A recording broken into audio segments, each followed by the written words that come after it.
than they had ever been. They said don't order eggs for Easter at the White House, and we ended up doing it, and we got the egg prices way down, lower than what they were before. But the word affordability is a con job by the Democrats. They say affordable. I watched the other day where some very low IQ congresswoman talked about affordability, affordability, affordability. She had no idea. Their prices were much higher. As an example, energy, gasoline, we're now at about $2.50 a gallon. We're going to be, I think, at $2 a gallon. We could even crack that at some point. I'd love to do it. And we could do it more easily if we weren't building up the strategic national reserves, which Biden emptied out before the election so that he could try and get elected, meaning he started it, then he got thrown out of the race. Then she took over and she kept it going, and they emptied out these strategic national reserves, which are really meant for something else. They're not meant to keep people happy with their gasoline price. They're meant for war. They're meant for problems, big problems. He emptied it out, and then she continued it during the process of trying to get elected. Didn't work out too well for him. And they virtually brought it down to the lowest level, I believe, in history. And it didn't have much of an impact because the prices were very high. But our prices now for energy, but for gasoline, are really low. Electricity's coming down. And when that comes down, everything comes down. But the word affordability is a Democrat scam. They say it, and then they go into the next subject. And everyone thinks, oh, they had lower prices. No, they had the worst inflation in the history of our country. Now, some people will correct me, because I always love to correct me, even though I'm right about everything. But some people like to correct me, and they say 48 years. I say it's not 48 years, it's much more. But they say it's the worst inflation that we've had in 48 years. I say ever. But whether it's 48 years or ever, it's pretty bad. We had the worst inflation that we've ever had. Since last January, we've stopped inflation in its tracks. And there is still more to do. There's always more to do, but we have it down to a very good level. It's going to go down a little bit further. You want to have a little tiny bit of inflation. Otherwise, that's not good either. Then you have a thing called deflation. And deflation can be worse than inflation. But we have it almost, we'll soon be at a perfect level, but we inherited the worst inflation. But we have 20 states that are now selling gasoline at less than the $2.75, think of that, $2.75, and it was at $5 under Sleepy Joe. Grocery prices are down with the cost of Thanksgiving turkey this year down 33%. It was lower than 33% lower than under the Biden administration. Egg prices are way down 86%, thank you. And mortgage rates, despite the fact that we have an incompetent chairman of the Fed, a real dope, who should reduce rates. I saw even Jamie Dimon said he should be reducing rates. I never saw Jamie Dimon say that. I wonder why he said that. But he really said it because he's right. But we have a guy that's just a stubborn ox who probably doesn't like your president, your favorite president. But they're going to be coming down. We'll be announcing somebody probably early next year for the new chairman of the Fed. I talked to Scott about taking the job, but he doesn't want it. You got the greatest job here. Yes, sir. Right? He said, no, I want to stay chairman. I want to stay right where we are, Treasury. And I think we're doing really great, aren't we? We're doing great, sir. It's a great team to be part of. Yeah, no, it's amazing. Under my executive order to lower prescription drug prices, which I think is the single biggest thing we've ever done that nobody writes about because you're fake news. I've made unprecedented deals along with Bobby and Oz and all of the people that work on it. A lot of people that you wouldn't even think work on it, but they do, to slash drug prices by 200%, 300%, 400%, 500%, 600%, 700%, 800%. Nobody's ever heard of it before because I instituted favored nations, and no nation agreed to do it. And then I said to the nations, If you're not going to do it, I'm going to charge you a 100% tariff, which is more money than we're talking about. And they said, sir, we'd love to do it. Please, we would be honored to do it. And they agreed that they would go along with the whole thing. Nobody thought you could do it because they felt, number one, you couldn't get the drug companies to do it. So we're paying, as an example, for the, let's call it the fat drug, F-A-T, for fat people. Anybody use it at the table? Don't ask. But the fat drug was $135. Think of that. For certain people, $1,300 for certain countries, $1,300 in New York. So in New York it was $1,300, and in London it was $135. And a friend of mine called me, he said, what is this? Why is it? He got used to paying $1,300. Well, now what we have it down to is, Bobby, what's the number? Like 150 or something? We have it down to a low number, don't we? Yeah, it's around 100, 125, 150. Yeah, think of that. So we got it down from $1,300 to $125 to $140, depending on various countries. In other words, we're paying the lowest price, tied for the lowest price in the world. It's, people said you could never do that because you couldn't get the countries to agree to it. I did. Every country agreed to it because I said, if you're not going to agree to it, that's okay, I'm going to charge you tariffs. And as soon as I said that, they said, we agree. And then we had to be a little tough with the drug companies, but they came along. The bigger problem was the countries. The countries just wouldn't go along with it, but they did, every country. So we have reduced drug prices by 500, 600, 700, 800, 900%, depending on the drug, depending on the company, depending on all of the different factors involved. Nobody's ever even thought of drug reductions like that, price reductions. And I told you the story that in my first term, I was so proud of myself because I reduced drugs. It was the first time in 28 years that drug prices were reduced. It was 1/4%, 1/4%. And I was so proud of myself. I said, it's the first time in 28 years that drug prices went down over the course of a year, over the course of a presidency. 1 year. 1/4%. I had a news conference. I was so proud. Now I got them down, not 1/4%. I got them down 400, 500, 600% and more. And the fake news won't write about it. And it's going to have a huge impact on healthcare because a big part of it's buying drugs, buying prescription drugs. It's going to have a huge positive impact because Obamacare is a disaster. I said it years ago, and I say it now, and the money should be paid, taken away from the insurance company. Obamacare was made to make the insurance companies rich. Their stocks have gone up 1,000% in a short period of time because the money goes to the insurance company. I want the money to go to the people. Let all the money go to the people, and let the people go out and buy their own health care.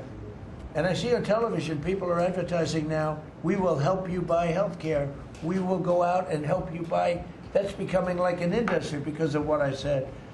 So something's going to happen. It's probably not going to be easy because the Democrats, frankly, they don't want to make a good deal for the people. They just want to make a bad deal for the country. They want to make a bad deal for the Republican Party. But the Republican Party is united, and I will say that what I would like to do is the money doesn't go, trillions of dollars get paid to drug companies. And you still have lousy health care. Obamacare is horrible health care. We want it to go to the people and then let the people go out and buy their own health care, and they'll do great. They'll do great. So we're negotiating that now with the Democrats. Well, congressional Democrats want the largest tax hike in history. I proudly signed the largest tax cuts in American history with the Great Big Beautiful Bill. The Great Big Beautiful Bill, the biggest piece of legislation ever signed, and that includes the extension of the original Trump tax cuts. But it's the biggest tax cut ever signed, and it includes no tax on tips, no tax on overtime, and no tax on Social Security. Nobody's ever seen anything like it, so think of that. And in addition, you get, if you buy a car, this is great for our car industry because we have a lot of car plants. we're bringing back the automobile business. 60% of it was stolen because we had incompetent presidents or incompetent trade people. But 60% of it was stolen over the years, and now I think we're bringing it all back. I think we'll be bigger than we've ever been in the auto business. That's not even to mention AI, where we're leading China. You know, we're leading China by a lot. They're not going to catch us. We have to be smart, but if we're smart, they're not going to be able to catch us. They know that. They told me that. Next year is projected to be the largest tax refund season ever. And we're going to be giving back refunds out of the tariffs because we've taken in literally trillions of dollars. And we're going to be giving a nice dividend to the people, in addition to reducing debt. As you know, I inherited a lot of debt, but it's peanuts compared to the kind of numbers we're talking about. So we're going to be making a dividend to the people. And additionally, we're going to be able to reduce debt. And as time goes by, over the next 2, 3, 4 years, those numbers are going to go up. And I believe that at some point in the not too distant future, you won't even have income tax to pay, because the money we're taking in is so great, it's so enormous, that you're not going to have income tax to pay. Whether you get rid of it or just keep it around for fun or have it really low, much lower than it is now, but you won't be paying income tax. We've slashed $1 trillion in costly job-killing regulations, saving Americans an estimated $2,100 for a family of 4. The Biden administration was the exact opposite, but times 4. They went up $6,000. We went down $2,100. Think of that. To bring down energy, electricity, and utility prices, I ended the Green New Scam. They call it the Green New Scam, one of the greatest scams in the history of our country. They talked about global warming and all that crap, and what they've done to this country. What they've done by allowing 25 million people into our country, many of whom are criminals, many of whom, 11,888 are murderers, and we have to get them out, and we're doing it. We're doing it. I think what the job that our law enforcement groups are doing, Christy, you and Tom and everybody, amazing. What you're doing is amazing. I terminated the insane electric vehicle mandate. And look, some people that make electric cars weren't happy with that. But we have to do that because you have to have a choice, whether it's a gasoline-powered car. And we have so much gasoline. You know, China doesn't have gasoline. We do. And whether it's a hybrid, which really are working really well, the combination of electric and gasoline driven. But we, everybody was supposed to, by 2030, everybody had to own an electric car under the Biden stupidity. And not everybody wants to do that. I like electric cars. I like all cars. They're all good. They all have reasons. But you want to be able to go and buy what you want. I imposed historic tariffs that are now bringing in so much money that nobody's ever seen anything like it. And countries that were ripping us off, including allies, but they were ripping us off for years. I won't use the names. I won't mention Japan. I refuse to mention South Korea. I will not mention names. But they were ripping us off like nobody's ever been ripped off before, and taking horrible advantage of your country. But now we're making a lot of money. We're making a lot of money because of the tariffs that are pouring in. And it's really national security. Among everything else, it's national security. We've also rapidly turned the worst border crisis in world history. I believe we had the worst border ever in history. I don't care if you had a fourth world country. You know, we allow third world country in. We would allow fourth world war countries in also. It doesn't matter. There was never a border that was as bad as our border. We allowed anybody in with no checks, no vetting. So we've rapidly turned the worst border crisis in world history into the strongest border in the history of our country, and probably one of the strongest borders in the history of the world, because we have nobody coming through. And I want to thank our people. The Border Patrol is so amazing, ICE, and I want to thank the military for the backup, because they're standing right behind them, and that was really nasty for a period of months, and now it's no longer nasty. Now they don't even come up. Nobody comes up. It's an easy job. made your job a lot easier because they know they're not going to get through. And we take people in, but they have to come in legally. For 6 months in a row, 0 illegal aliens have been admitted into the United States. You believe that? 0. We had millions of people coming in a year, millions. Now we have 0 for 6 months, and these are given by radical left people that do the numbers. I mean, they're not doing me any favor. They're being. We don't have our net numbers are unbelievable, but we had 0 people in the last 6 months. Illegal border crossings along the U.S.-Mexico border have plummeted to the lowest level ever recorded. And nobody talks about that anymore. You know, it's crazy. They don't talk about it. You'd think they'd say, well, Trump's done a great job at the border. This country is being destroyed by the border. But you always find something new, like, is he in good health? Biden was great, but is Trump in good health? I sit here, I do 4 news conferences a day. I ask questions from very intelligent lunatics, you people. And I give the right answers. There's never a scandal. There's never a problem. I give you answers that solve your little problems.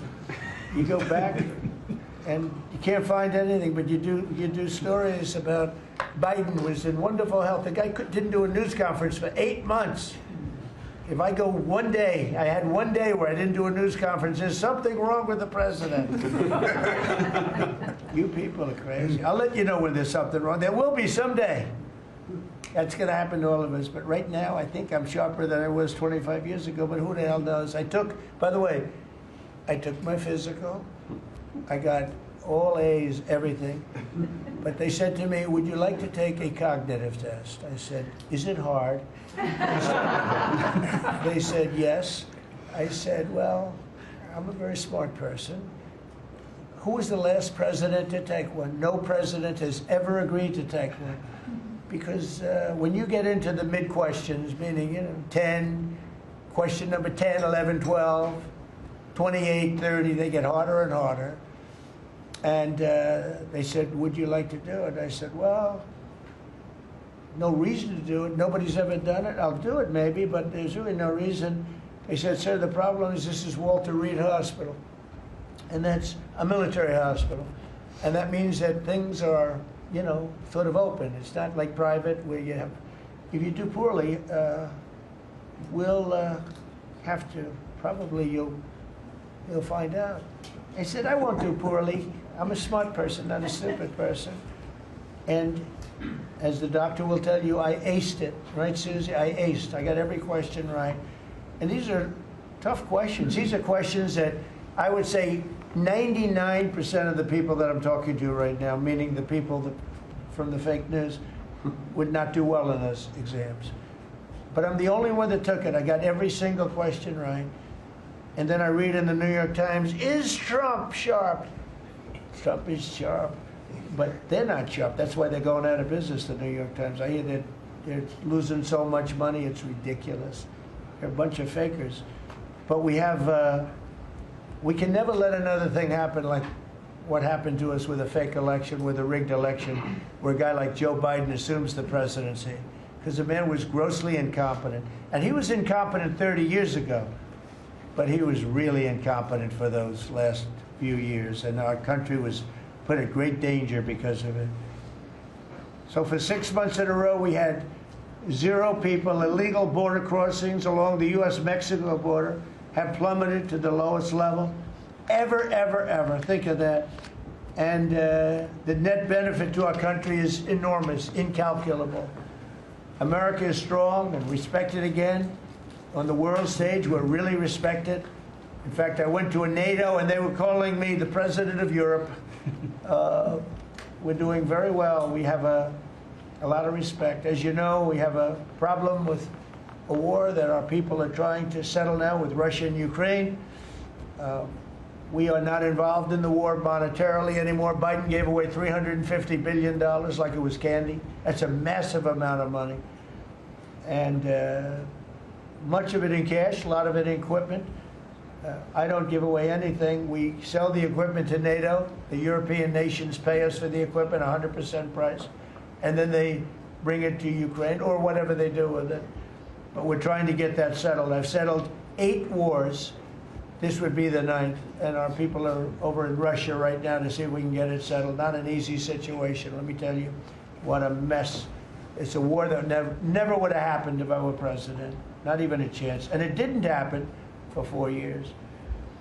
We've renamed the Department of Defense the Department of War, and I thought that would be controversial. And frankly, I tell you what, I haven't met one person, there's not one person I've met that doesn't like it. You know, think of it. We won World War I, World War II, everything in between, everything before it. And then we said, let's change the name. So we changed it back to what it was, Department of War, and Pete's doing a great job.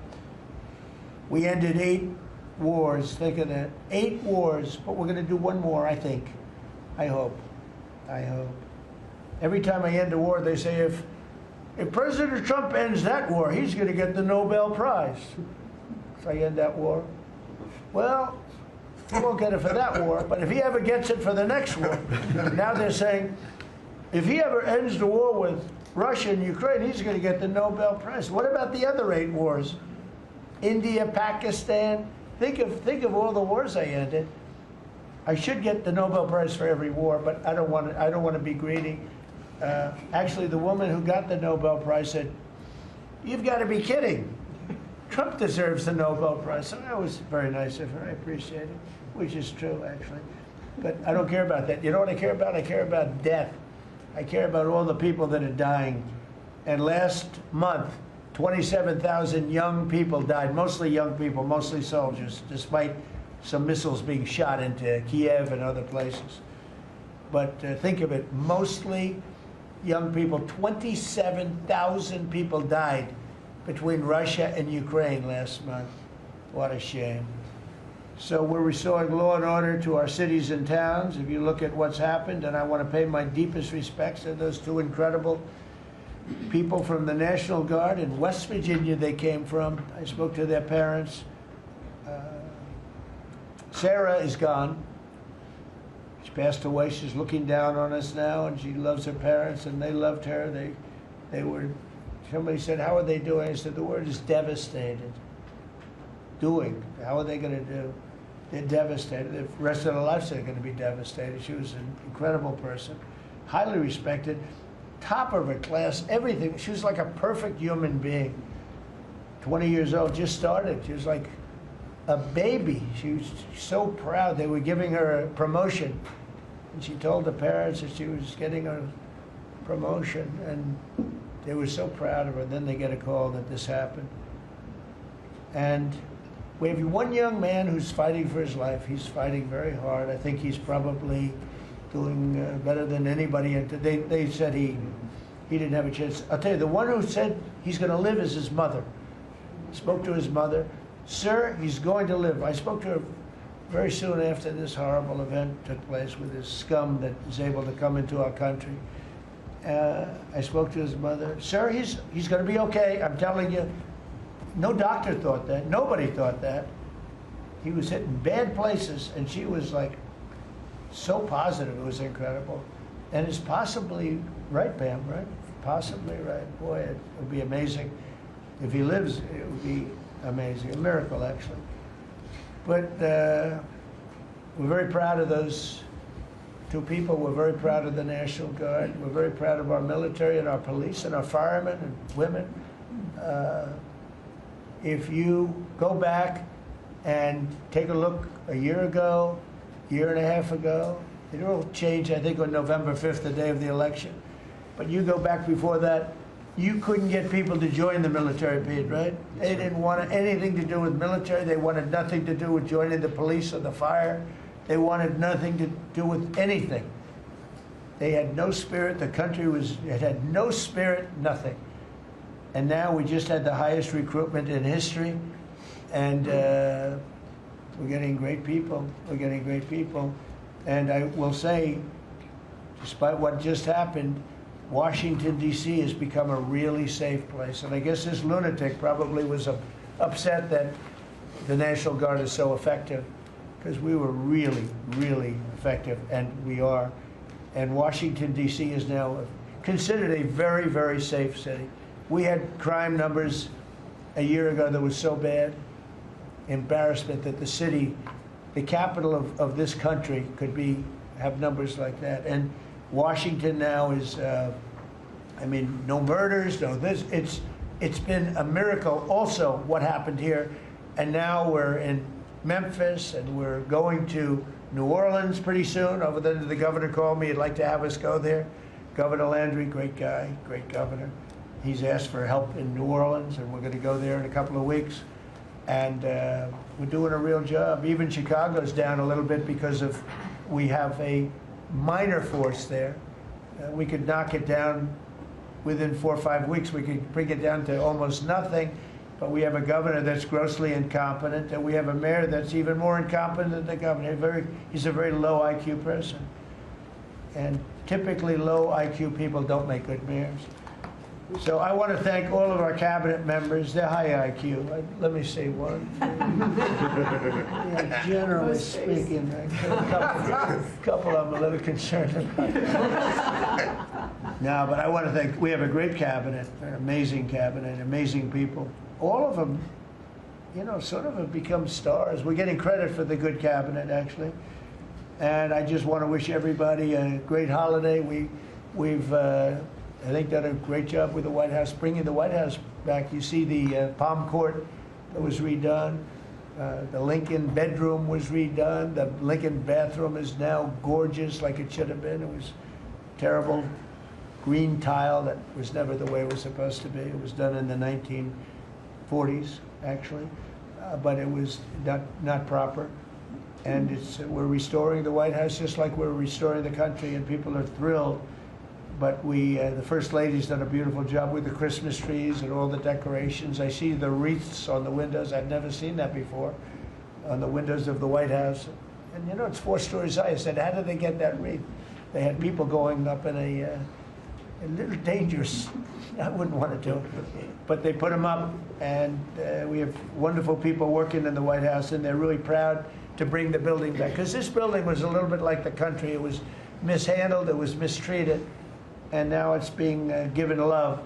And we're building one of the great, I think, maybe the greatest ballroom. We needed it for 150 years. They've been asking. You see the trucks and cranes and excavators in the background, and you hear them. And every time I hear them, I love the sound. To me, I love the sound. I wouldn't say my wife is thrilled. She hears pile drivers in the background all day, all night. They go till 12 o'clock in the evening, day, night, pile drivers. Darling, could you turn off the pile drivers? Sorry, darling, that's progress. But no, we're doing great. It's going to be I think it's going to be the finest ballroom ever built, and we're going to have it here. They've wanted it for 150 years. Think of that. So I will just end by saying I want to thank the cabinet. It's been a great cabinet. Let's think of it. Time flies, but this is our last of the year, as I said, and I just think you've done a fantastic job, and we're going to go around the room. We'll go quickly, but we're going to go around the room, and we'll start with Pete, and you'll tell us about some of the achievements. And some of you have achievements that are so big, I don't want you to go through the whole thing because we don't have time. But we'll start with Pete, and then if you want, we'll take some questions at the end. Please, Pete. Well, thank you, Mr. President. As you said, it has been a historic year at the Department of War. Recruiting and retention over this year are at the most historic levels our country has ever seen. I had a chance to be on an aircraft carrier destroyer over Thanksgiving. The spirit in our ranks since the election under President Trump is unprecedented. I've never seen anything like it as a soldier myself in uniform, and I know a lot of you feel the same way. We've ripped out the DEI and the political correctness. It's all merit-based at the department. We're getting back to basics: accountability, training, readiness, lethality, and that's reviving that spirit. And Mr. President, we're rebuilding the military, historic investments. I just took briefings on the Golden Dome and F-47, next generation capabilities that are going to make sure that for generations to come, America has the most powerful, most capable, most lethal military in the world, which you have rebuilt once and we're rebuilding again. And then we're reestablishing deterrence and credibility. If you look at what happened, we deal with every day the outcome of what happened in Afghanistan, the debacle under Joe Biden. We just dealt with it in the streets of Washington, D.C. with those 2 National Guardsmen. And then what happened on October 7th with Hamas, what happened in Ukraine, a war that never would have started under President Trump. We're having to rebuild that. So whether it's freedom of navigation and taking the fight to the Houthis, whether it's Midnight Hammer, those beautiful B-2s going 37 hours back and forth, undetected, delivering with precision, and Iran not getting nuclear capabilities, Europe and NATO stepping up to 5%, locking down our southwest border. It's been an honor to work with Christy and Tom and everyone else down there to lock it to zero, operational control of our border. And then it's getting after and going after narco-terrorists and designated terrorist organizations in our own hemisphere. As I've said, and I'll say again, we've only just begun striking narco boats and putting narco-terrorists at the bottom of the ocean because they've been poisoning the American people. And Joe Biden tried to approach it with kid gloves. And allowed them to come across the border, cartels take over community, 20 million people, hundreds of thousands of Americans poisoned. And President Trump said, no, we're taking the gloves off. We're taking the fight to these designated terror organizations, and it's exactly what we're doing. So we're stopping the drugs, we're striking the boats, we're defeating narco-terrorists, and we're standing... And you may say one thing, that drugs coming in through the sea by sea are down 91%. And I don't know who the 9% is. I'm not sure either, sir, because... But down 91% by sea. We've had a bit of a pause because it's hard to find boats to strike right now, which is the entire point, right? Deterrence has to matter, not arrest and hand over and then do it again, the rinse and repeat approach of previous administrations. This is meant to get after that approach. And I will just end by saying, as President Trump always has our back, we always have the back of our commanders who are making decisions in difficult situations, and we do in this case and all these strikes. They're making judgment calls and ensuring that they defend the American people. They've done the right things. We'll keep doing that, and we have their backs, Mr. President. Good job. Thank you very much. Howard? So we set out to stop the ripoff of the United States of America. This is about global change of trade. We've been ripped off since 1945 when we set this policy. So we set out, and together with my partners, Jameson Greer and Scott Bessett, we set out to change that. So we started, the first one was the UK deal, right? We asymmetric, they pay us 10%, and we get charged nothing. That allows us to export, and that began the process. Then we did the biggest, the European Union, 450 million people, $20 trillion economy. They completely opened their borders to us, and we charge them 15%. That makes America $100 billion a year and turns it back to where our economy is the best. And so it proved that President Trump's trade agenda was the right trade agenda. Then we go to Japan and Korea. They offer us $750 billion in cash to build in America at the president's direction. And we're going to start, as an example, nuclear. Right? We need to have a nuclear arsenal in America of power, the generation of power. So we're going to build hundreds of billions of dollars, financed by the Japanese and the Koreans, meaning they give us the money, we build it here, and we split the cash flow 50-50.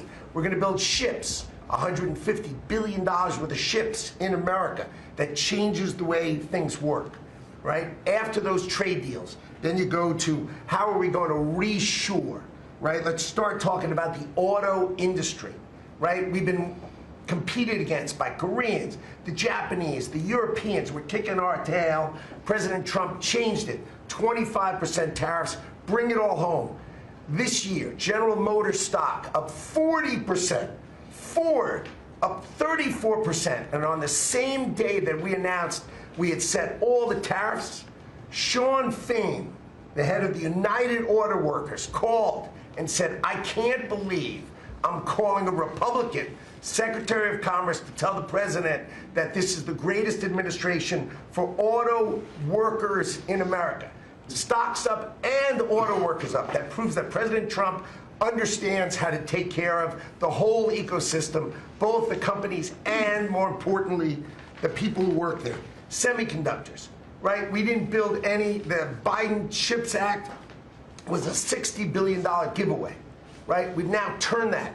$300 billion is committed to America. That's going to go up to $750 billion in the next 60 days, right? And then you go to pharmaceuticals, right? 250 billion being invested in America, and then working together with Bobby Kennedy, right? Pounding away on that MFN, working together as a joint team.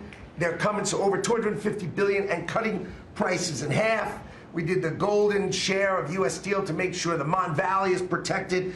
Intel gave us 10% of the company, make tens of billions of dollars, right? And the last thing I will say is a year ago today, I was working on transition with President Trump, right? To build the greatest cabinet ever for the greatest president ever. And I, as I sit here today, I can't be more proud of how you did it, sir. You've created the greatest cabinet. It is a joy to be at this table.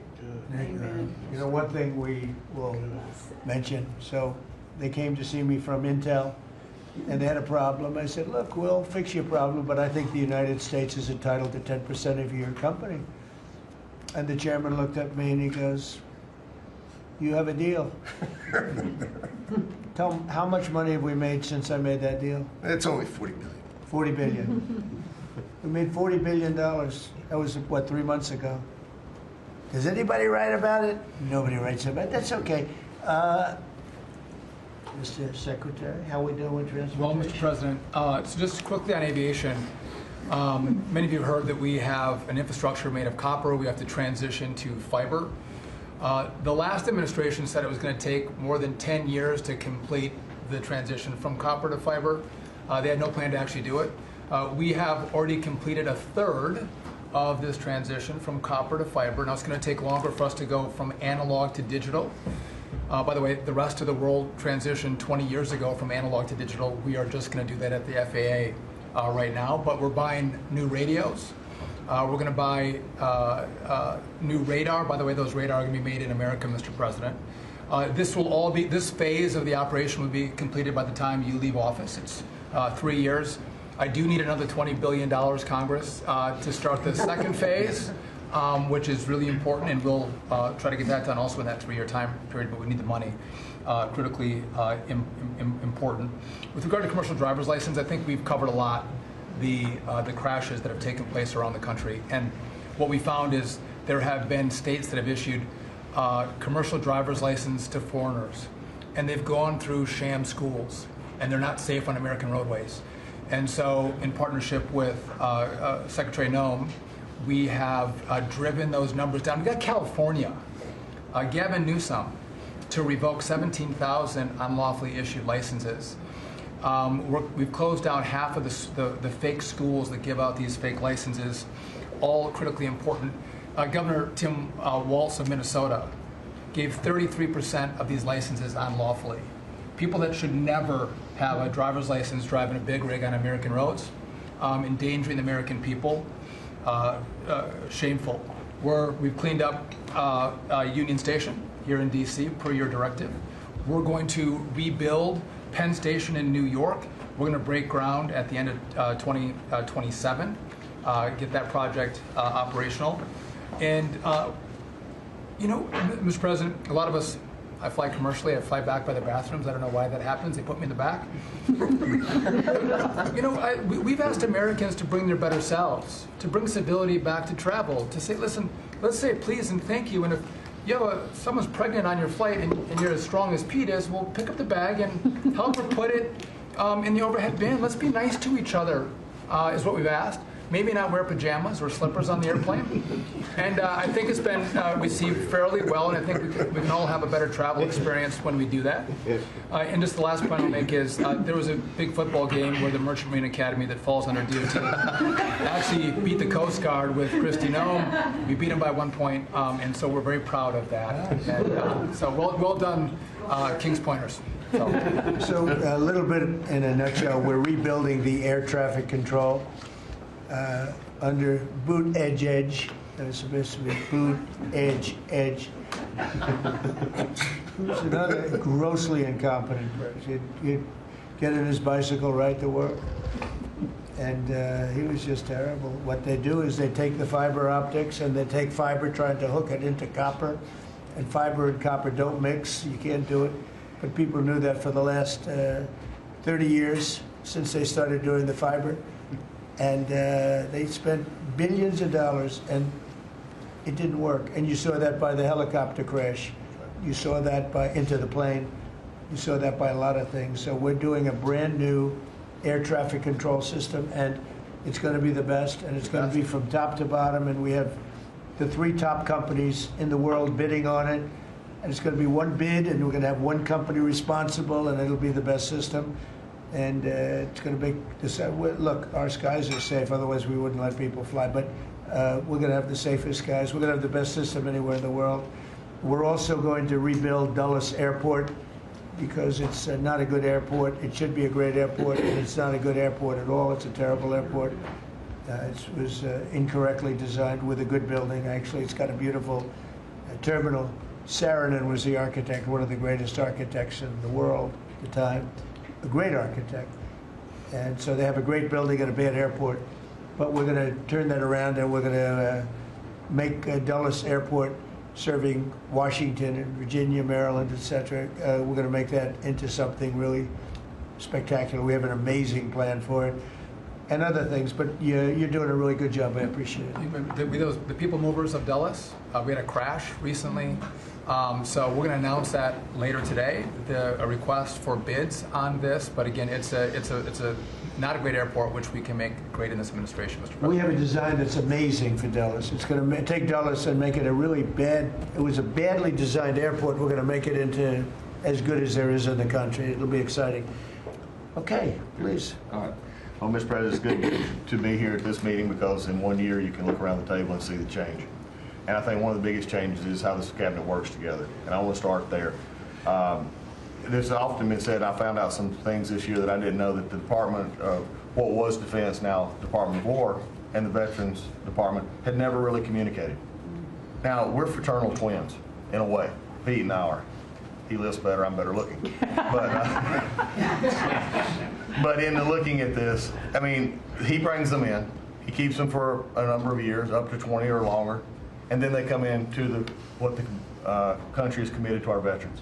And if you don't have both ends working correctly, then recruitment lags, morale lags, and we've been able to work and fix a great deal of that. I didn't need to change our name, but I did do one thing. I put the veteran back first at the VA. And we did that in 1 year. How did we do that? We started taking things that have been neglected for a long time and put them back. We had a backlog in which we've dropped over 160,000. We're not talking year-to-year change at the VA. We're talking 5-6 year. We have to go back 5 to 6 year prior COVID numbers to see the change of backlogs that are now reduced. We do it in 6 months instead of the long time it took. In fact, it grew under the Biden administration. It shrank over 160,000 under us. CHAMP VA, which is a program we have, has basically been back to day to day. It was at a terrible state, which delays and claims and everything's going on. We've got that back.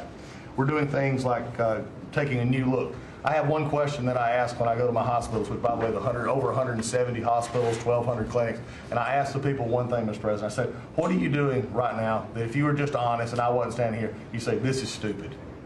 It's been amazing what we've gotten, and the feedback that we've had. We've been able to change how we do credentialing, how we do privileging, how we do hiring. We're all working through that, and it has all made a difference for our veterans as we go forward. CMP exams for veterans out there listening. If this is the one where disability claims, where they say, well, let me send you to a doctor to make sure.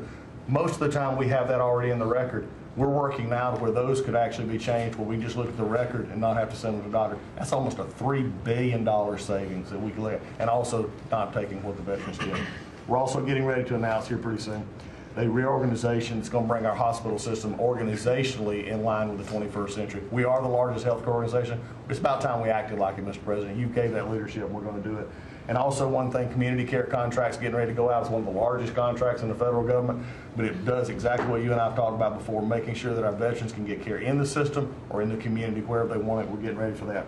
Now, I have one thing for all the press who really enjoyed the first of the year, saying, oh, you know, they're going to cut all these jobs, 80,000 this, 80,000 at the VA.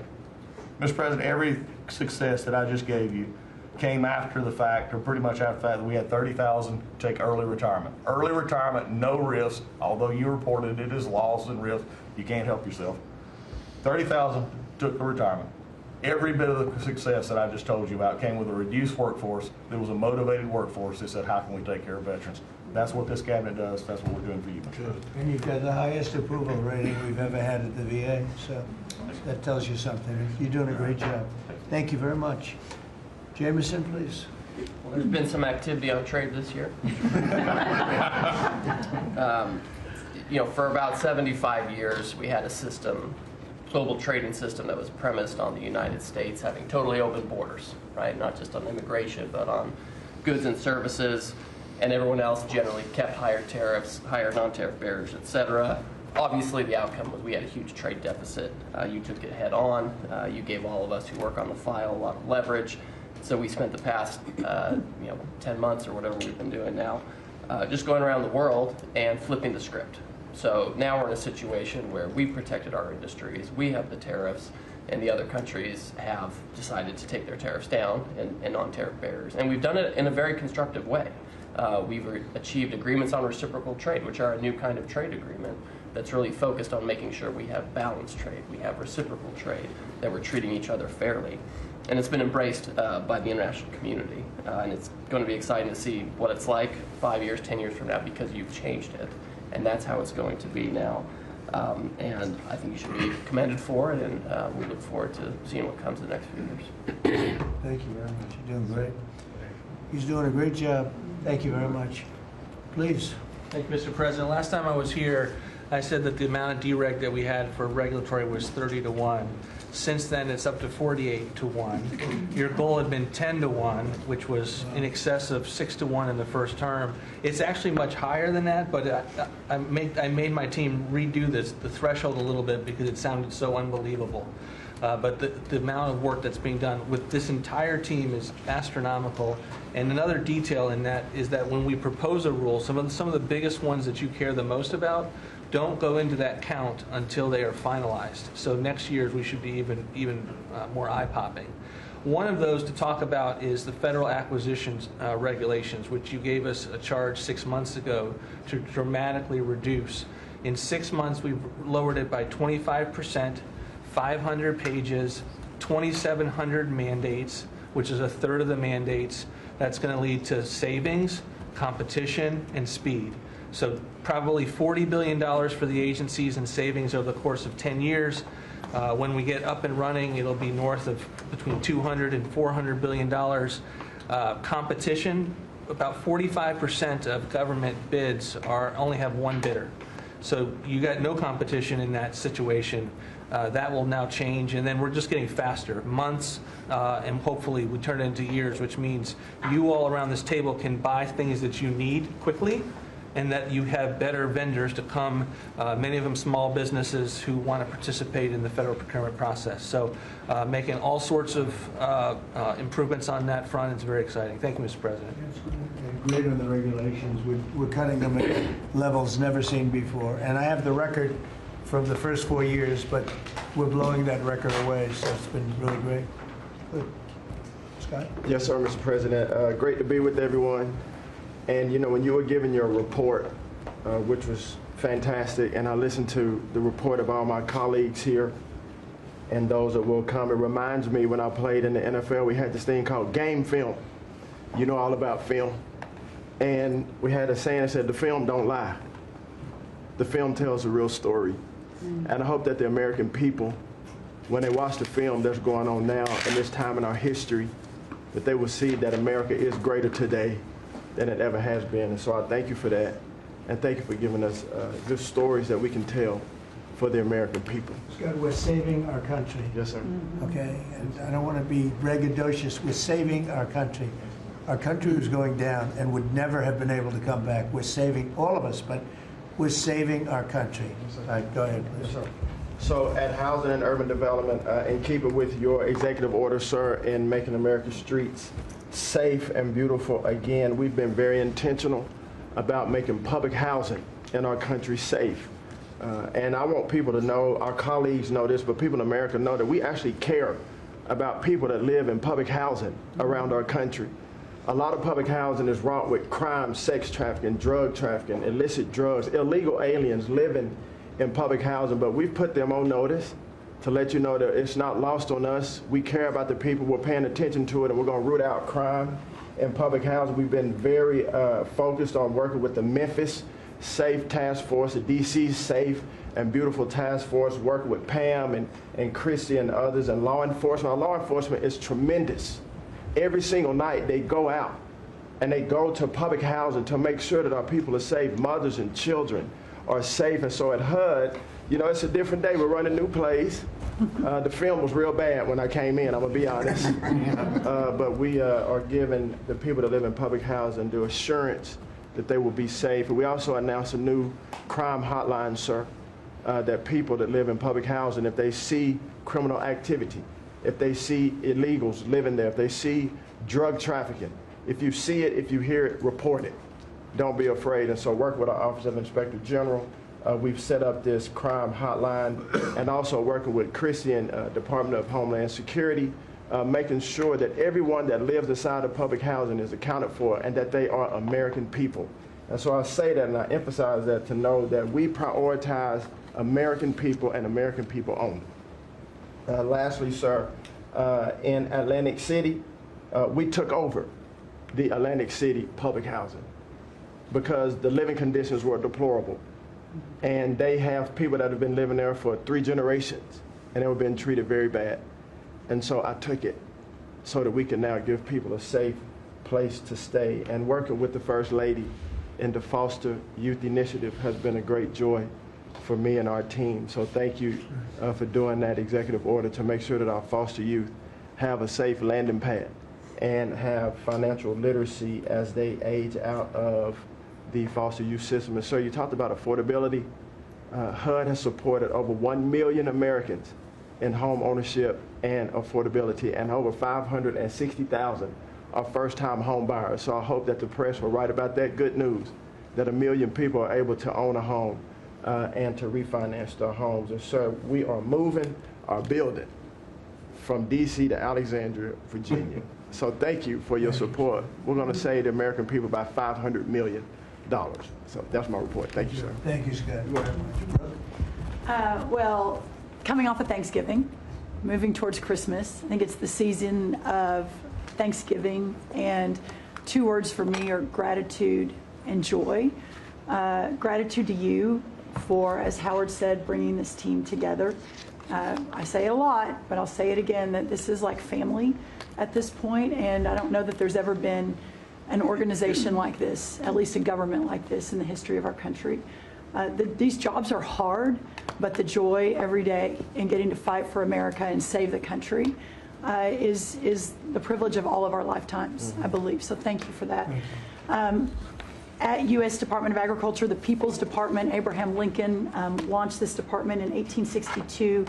But under your leadership, we have finally, again, put farmers and ranchers and rural America first.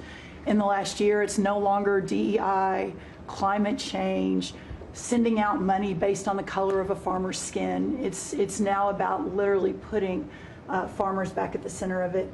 And under the last administration, we talked a lot about affordability. We'll continue to talk about that.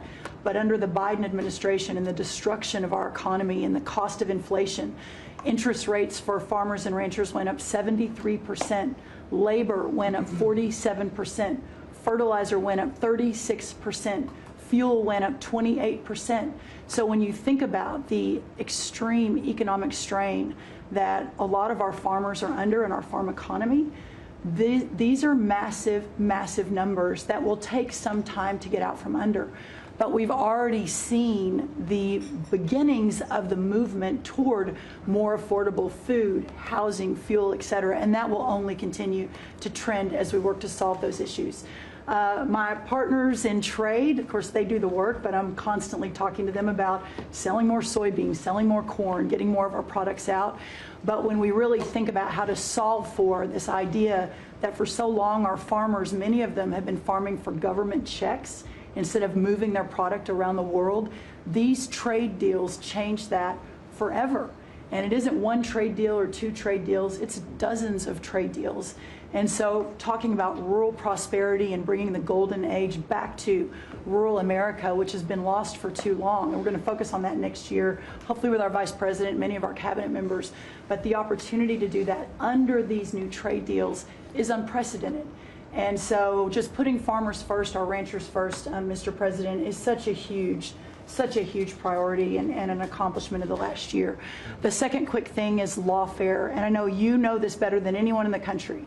When a government politicizes and weaponizes their power to go after average, everyday Americans, well, from you, the top of the EPA's president, but all the way down to the ranchers in South Dakota, the Maud family, who were facing jail time over a fence line dispute that had been in their family for 130 years. We fixed that. A family, the Henry family in New Jersey, who were facing their farm being taken away for eminent domain to give to affordable housing, we fixed that. So being able to completely change the trajectory of private property rights, but especially as it has to do with our farmers and ranchers in our rural communities, changes everything for our country.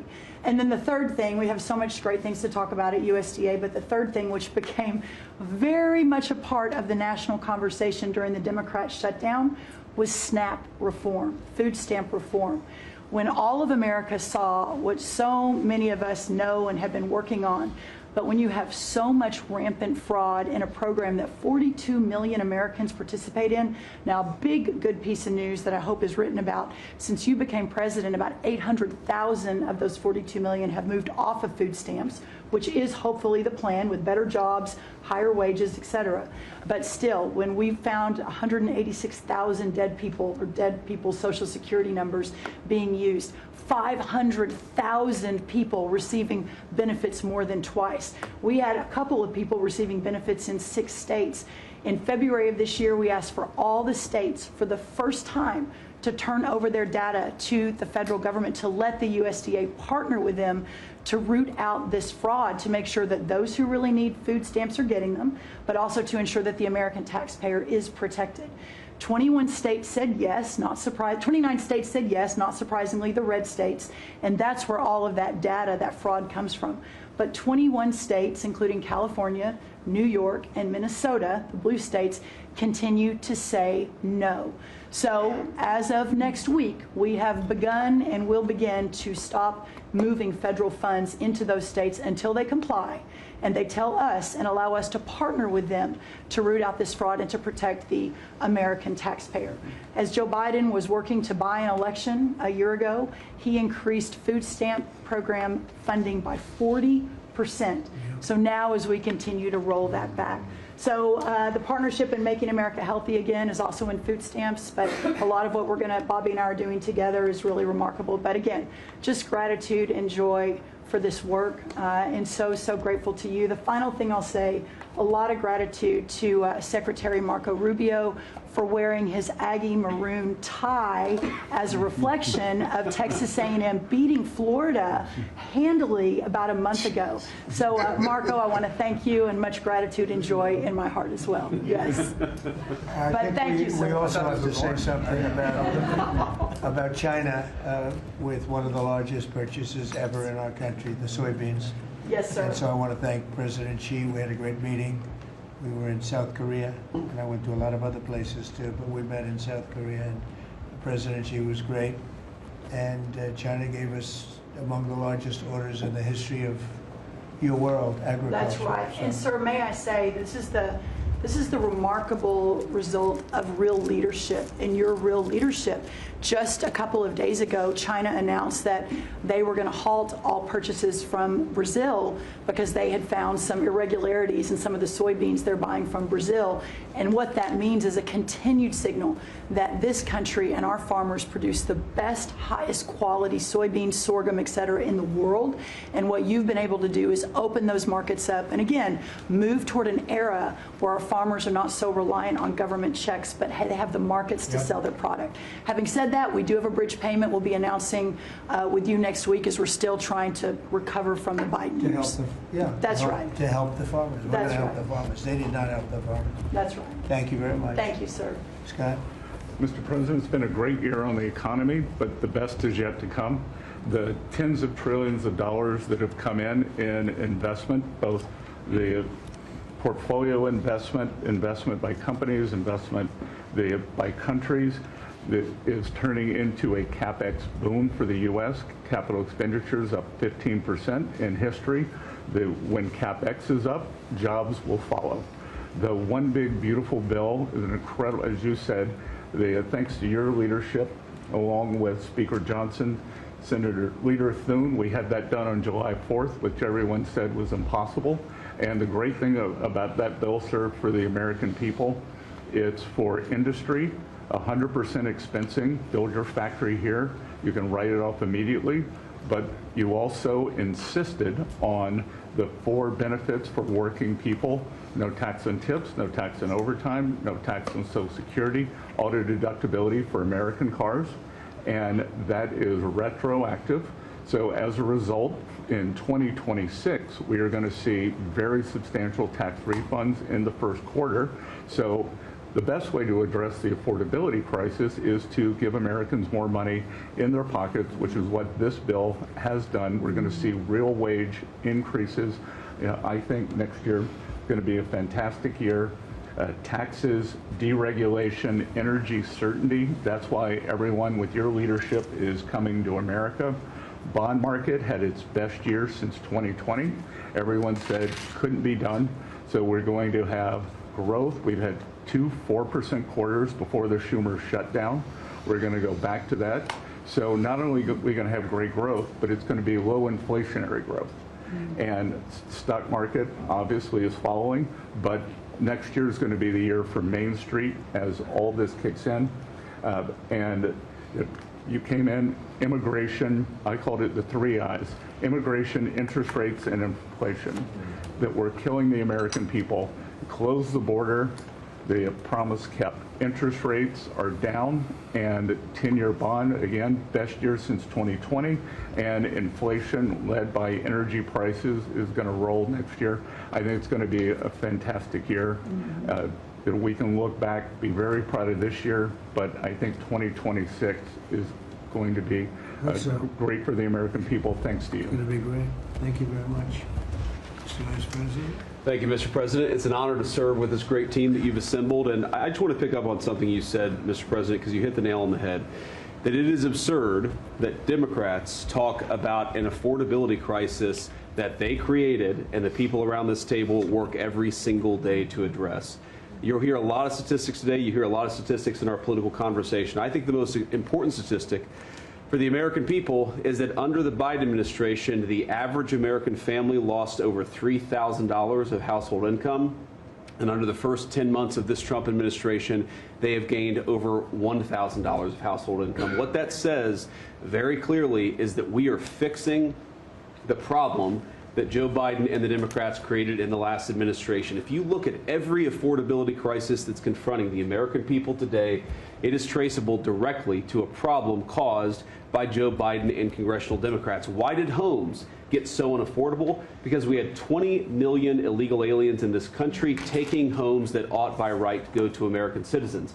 Why did tax bills get so unaffordable? Because Democrats were raising taxes while congressional Republicans under the president's leadership, we're now cutting taxes. Why did food get so expensive? Because we printed trillions of dollars and threw it into green scams that made our agricultural economy suffer while Americans were paying higher prices for food. On every single one of those issues, Mr. President, I think we've made incredible progress. But it would be preposterous to fix every problem caused over the last 4 years in just 10 months. I think that we've done incredibly good. But what I see over the next year, and you heard Brooke talk about joy and gratitude, what I really think this season represents for me, and I think for the entire administration, is that we have now done incredible work to fix what Joe Biden broke.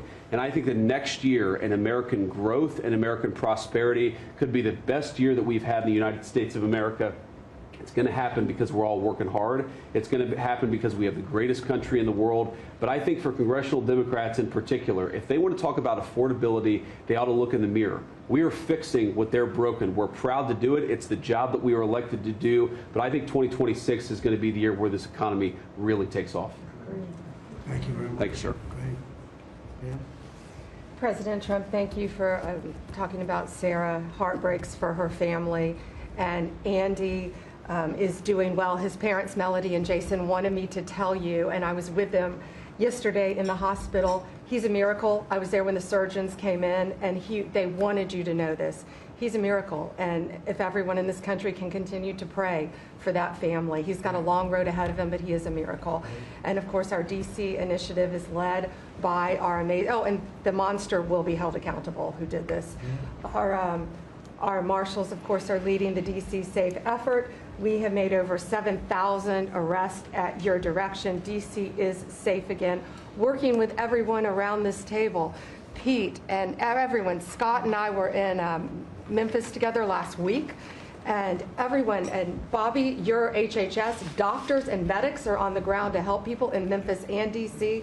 In Memphis, we've made over 3,500 arrests so far, and Homeland Security, Christy, you've been instrumental in this. But it's everyone working together as a team. We even have Treasury agents out there. It's unbelievable, on the ground in DC and Memphis. Of course, law enforcement first, FBI, Kash Patel has led the FBI. We have a 100% increase in the arrest of violent criminals, thanks to your leadership. DEA, led by Terry Cole, over 45 million fentanyl pills, 4,200 kilos fentanyl powder. That is the equivalent of 347 million potential lethal doses.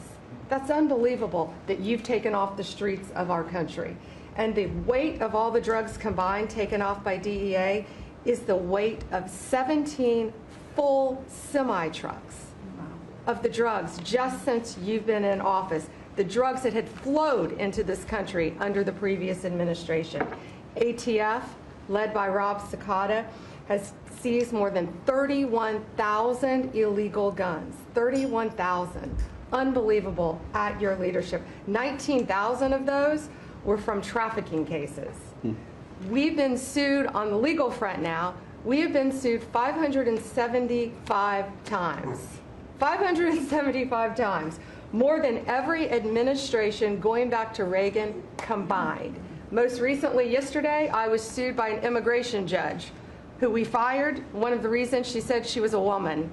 Last I checked, I was a woman as well. 24 Supreme Court wins, President Trump, 92% success rate. We told you it would take a while to get to the Supreme Court. We're doing it at record speed, led by John Sauer, of course, Sarah and Hosh, all working together. Immigration, we're winning. Nationwide injunctions, ending DEI funding, working to secure that our federal workforce is aligned with your America First agenda. Representing pretty much everyone in this room. We met with your general counsel yesterday, Doug, working with everyone. It's nonstop. ICE, of course, we're winning there with Christy.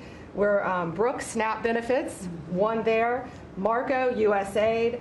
Pete, National Guard, of course, going nonstop. Our U.S. attorneys are fighting violent crime, working around the clock to make America safe again, which was your directive. Our Civil Rights Division, suing Gavin Newsom 3 times now, Prop 50, keeping boys out of girls' sports, and in-state tuition for illegal aliens.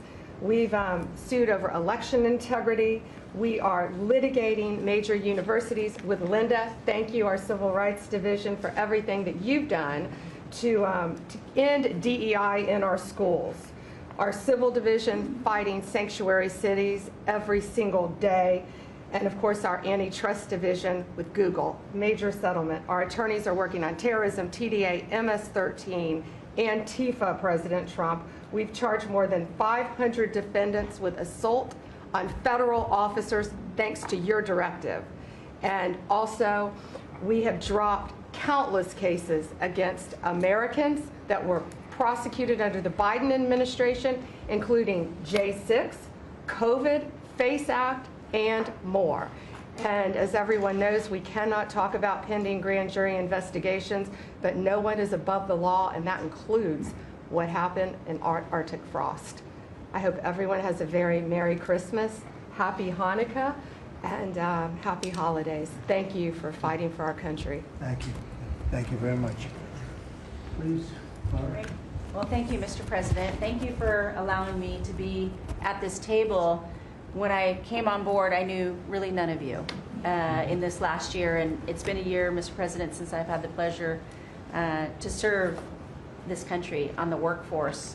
Everybody said the Department of Labor would be quiet fly under the radar. You won't have to do too much.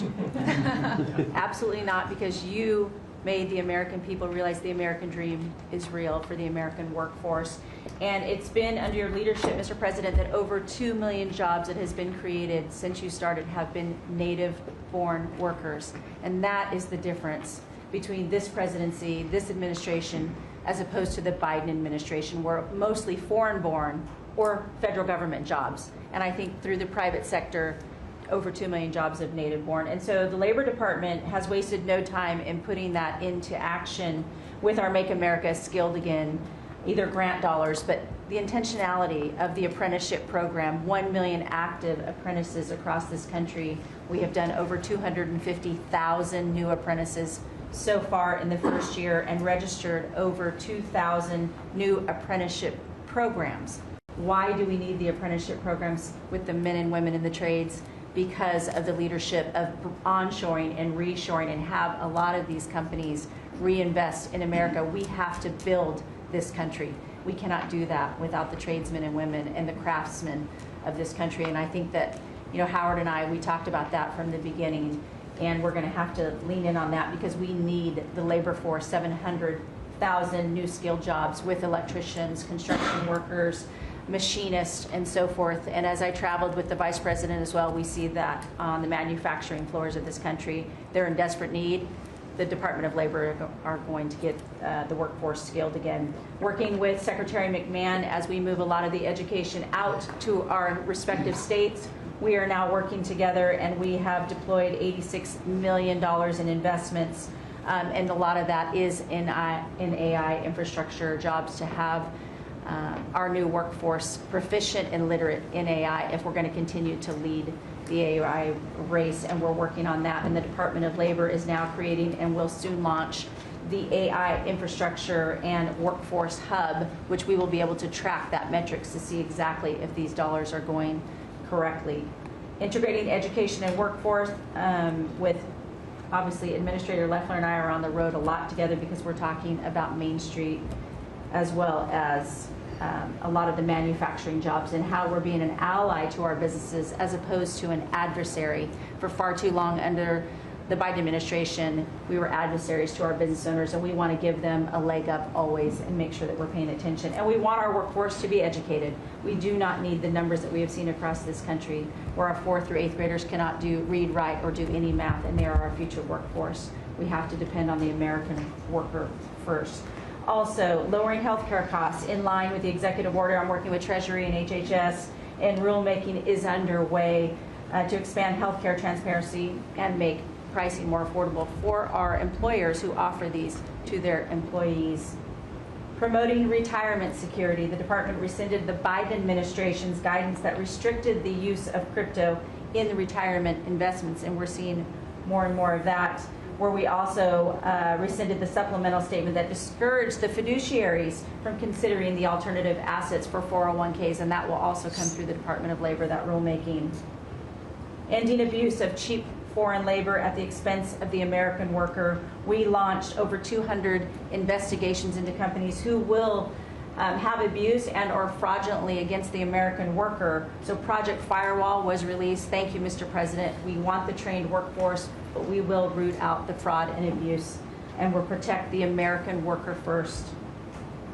And slashing the job-killing regulations. The department has rescinded discriminatory DEI practices, and I will tell you, reducing compliance costs for businesses, as it was for DEI, has saved American businesses nearly $1 billion this year by just getting rid of DEI for that compliance cost that they've had to do. So, Mr. President, continuing to skill the American worker, the American workforce is going to be my mission. We have to do it faster. We have to do it quicker. We have to build so that the American people can realize that American dream that you have laid out so eloquently. And it's an honor to serve under this administration and to talk to the American workers who believe in the American dream again, the pride on their face, the pride of the American worker, the skilled men and women who build with their hands. It's an honor. So thank you, and Merry Christmas. Very good job. Thank you very much. Chris? Mr. President, I am honored and frankly inspired to sit at this table with this incredible team of leaders that work every day for one and only one constituency, the American people. Not this group or that group, the American people. The price of energy is very much on the mind of Americans. The biggest determinant of the price of energy is politicians, political leaders, and policies. That's what drives energy prices. Under your leadership, what we've seen in the United States is just a steady drop in the price of gasoline, a huge consumer cost for Americans. As you mentioned early on, well below $3 a gallon right now and trending downwards. There are a number of stations in the heartland of America with $1.99 signs flying today. That's simply impossible without the leadership and changes you've brought. Now, of course, you can go to California, where the average price of gasoline is between $4.50 and $5 a gallon today in California. That's just bad political leaders there and bad policies in California. And taxes. And taxes. Taxes they charge on gasoline are just insane, terrible. And electricity prices is a very parallel story, but it's a bigger moving ship, so the changes are a little bit slower. But Americans are outraged at a roughly 30% rise in the average price of electricity across this country. But everything we are doing together is going to reverse that. Not just stop the rises, but start a downward trajectory in electricity prices. And I can say that with confidence, not because we think these policies will work. We know these policies will work, and I'll get to that in a second. We're going to stop closing power plants. We've already done that, of course. Stop closing the coal power plants and natural gas plants that were shut down. We've got over 30 gigawatts of generators just sitting there today, not allowed to run. Well, of course, we're fixing that immediately. We're going to bring on from our existing grid tens of gigawatts more capacity that'll drive down the cost of electricity. But if we look at the last 5 years to see what works and what doesn't work, the most Trump-aligned policies in the electricity sector were by, no surprise, one of your cabinet members, Secretary Burgum, for 8 years governor of North Dakota. Over the last 5 years, production and demand for electricity in North Dakota grew 35%. Think what data center boom's going to do. And what happened? Electricity prices went down. Didn't rise slowly. They actually went down those 5 years. That's the answer. Trump-aligned energy policies increased demand for electricity. Nebraska and Texas, more Trump-aligned states, had significant growth in demand for electricity. They had electricity price rises, but well below the price of inflation. Unfortunately, Biden brought all of us a lot of inflation. If you look at the other end of the spectrum, California, New York, Massachusetts, Connecticut, Maryland, I could go on. What happened in those states? Policies and politicians that force the building of unreliable electricity generation, which requires new infrastructure and transmission lines. And what happened? Today they produce less electricity than they did 5 years ago. A lot of spending money and less electricity. What does that mean? Of course, much faster rises in the price of electricity. Blue states have had 1.5 times faster rise in electricity prices than red states. Red states alone, less than inflation. We need to bring those policies. You are bringing those policies to the national level. We hope the blue states will come along with us, but your policies are going to start the decline of electricity prices nationwide under your leadership by just bringing back common sense. So thank you for allowing me to be part of this team. For people here who are focused on winning, special thanks to Howard and Scotty who were there with me to see the Denver Broncos win on Monday night. Now we want nationwide wins on energy for 3 more years. And we're doing more energy production than we've ever done by far right now. Records across the board that will continue to be reset every year you're in office. Thank you very much. Well, Mr. President, thank you for giving me a very interesting job. Some days it's a little controversial too, but it's been an honor to work for you. You are a great American. The fights that you pick are the right fights, and they're always on behalf of this country. So I appreciate the chance to do this job heading up this department. If you think about what Joe Biden did with the Department of Homeland Security, he used this department to invade the country with terrorists. He opened up the borders, let anybody come in that wanted to. He put them on airplanes. He let them through our airports. If they could figure out a way to get to our shores and in our country, he just opened the door and invited them in. So it's our job to get them out. And I want to thank you for this team, because I look around the table and I think every single person here has helped me do my job over the last year. They've supported us at the border and given us resources. Marco negotiates all the travel documents and relationships with other countries to take their people home. 2 million people have gone home already. The people that were here illegally, you've removed from our country and sent home. And we're going to send more home for the holidays too, and make sure that they get to be with their families in their countries. Yes. Mostly the bad ones. That's right. Pam, Focus is the bad ones. That's right. And there are a lot of them. Terrible, horrible people. And Pam makes sure she's fighting for us in court so that we can get up every day and be bold. We're going to hire our 10,000th ICE officer. Will be on the job within 10 days. So we have hired 10,000. We've had hundreds of thousands of applications. We've got within the department, TSA went through this government shutdown without any delays. They all showed up for their shifts and worked hard doing security. And they have been absolutely fantastic. Sir, you made it through hurricane season without a hurricane. Yeah. And so FEMA, you kept the hurricanes away. So we appreciate that. And FEMA is deploying resources and dollars 150% faster than ever before. So if somebody does have something bad that happens to them, you are immediately there helping them and telling them they have the resources to get back up on their feet. So we have built and deployed hundreds of miles of border already. You have cut the fentanyl flow over the southern border by over 56%. You've saved hundreds of millions of lives with the cocaine you've blown up in the Caribbean. And you told me to look into Minnesota and their fraud on visas and their programs. 50% of them are fraudulent, which means that wacko Governor Walz either is an idiot or he did it on purpose. And I think he's bold, sir. He brought people in there illegally that never should have been in this country, said they were somebody that they're not. They said they were married to somebody who was their brother or somebody else. Fraudulent visa applications, signed up for government programs, took hundreds of billions of dollars from the taxpayers, and we're going to remove them and we're going to get our money back. And we're going to, this next year, make sure that we only put people in leadership positions in this country that love this country and have its back. So thank you for letting us get up every day and have a purpose. We Thank you appreciate very it. much. Thanks, Chrissy. Appreciate it. Mr. President, you're exactly right. We are saving this country. We're doing it one Main Street at a time, and we're doing it at record speed and at record levels. Under your leadership, small business optimism, according to the U.S. Chamber Index for small businesses, has reached an all-time high in the history of that index. So on Main Street, the economy is coming back thanks to your leadership, thanks to getting Biden inflation under control.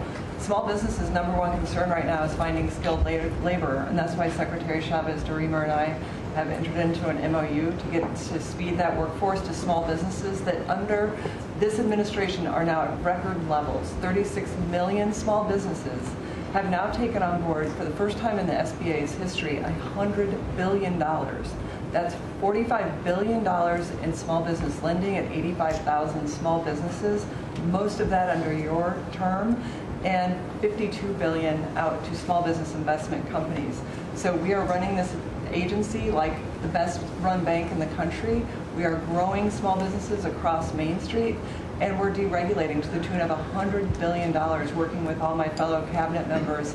And thank you for putting together the best cabinet in history. Iron sharpens iron, and thank you for bringing such a strong leadership group together. And then finally, I've walked factory floors from Alaska to Maine, and the workers, the small businesses, most manufacturers in this country are small businesses, 600,000 of them.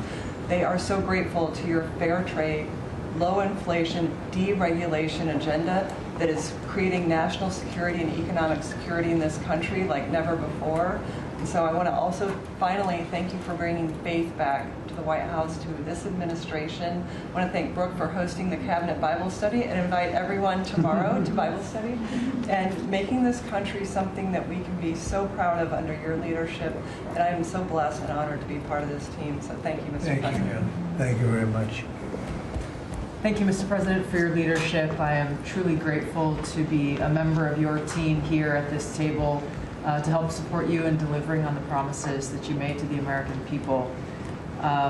You came in with a very clear mandate of taking on the rampant weaponization, politicization of the intelligence community and federal law enforcement, experiencing yourself, the deep state abusing their power as they have against you, your family, and so many of the American people, bring out accountability truly for those who have abused their power, making sure that the intelligence community is supporting your efforts in keeping the American people safe, secure, and free, and being the president of peace. I'm grateful to be in this position as your Director of National Intelligence to support you in these efforts, and I'll cover very briefly what we've done over the last year under your leadership and what we look forward to continuing to focus on next year.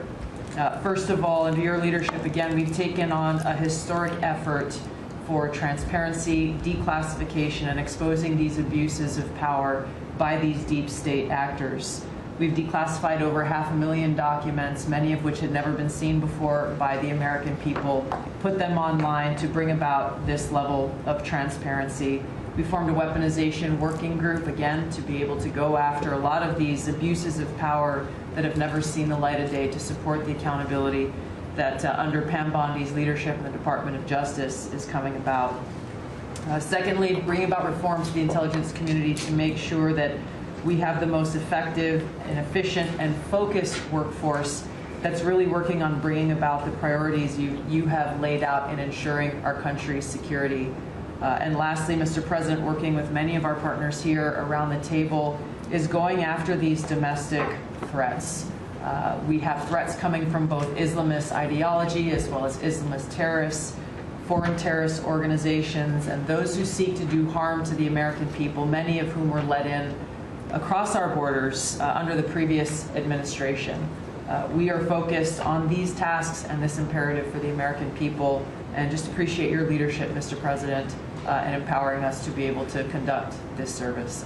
Merry Christmas. Thank you very much. Merry Christmas. That's right. Merry Christmas. Let's say it loud and clear. Lee? Mr. President, your team at the Trump EPA has been crushing it all year to fix the big mess that we inherited and deliver amazing results for the American people. I've had the opportunity to visit all 50 states since confirmation earlier this year, and to hear from real people, where they meet, where they live, and to bring their great ideas and their asks back to us to be able to deliver for them. At the Trump EPA, we have proven that you can both protect the environment and grow the economy. On the environmental front, since you were sworn in earlier this year, we have averaged a big environmental accomplishment every single day. On the 100th day, the 200th day, the 300th day of your presidency, each time we released a list of our top 100 environmental accomplishments. That has included a historic LA wildfire cleanup that you ordered us to complete in record time, which we did, and the Army Corps, under the leadership of our great Secretary of War, did their part as well. The federal government completely did all of the work needed to allow these residents and businesses to be able to rebuild, but poor leadership at the local and state level, unfortunately, is still resulting in these property owners unable to rebuild, and it's wrong. We also were able to reach an agreement with Mexico to be able to implement a plan to permanently end a decades-old raw sewage crisis on the southern border with Mexico. And Secretary Rubio and his team, Chris Landau, Ambassador Johnson, they've been amazing to get that done. On the deregulatory front, we have proudly launched a massive blitz that amounts to the largest deregulatory effort by any agency in the history of the United States. To put some perspective on it, in 1 year, at one agency, we will do more deregulation than entire presidencies have done across all agencies. It's incredible. You could go back across 4-year terms, 8-year terms, you've never seen this much deregulation. One agency, 1 year. In fact, when finalized, the proposed rescission of the 2009 Obama EPA endangerment finding amounts to the largest deregulatory action in the history of the United States of America. From fixing the agency's definition of waters of the United States, which is important for our farmers, our ranchers, and other landowners, to the effort to end electric vehicle mandates and promote consumer choice, eliminating regulations designed to eliminate entire sectors of our energy economy. We're thinking big and we're delivering big. We have reduced terrible derailments on diesel exhaust fluid systems. We're getting water moving faster, new pipelines and power plants built, and we're helping to unleash energy dominance.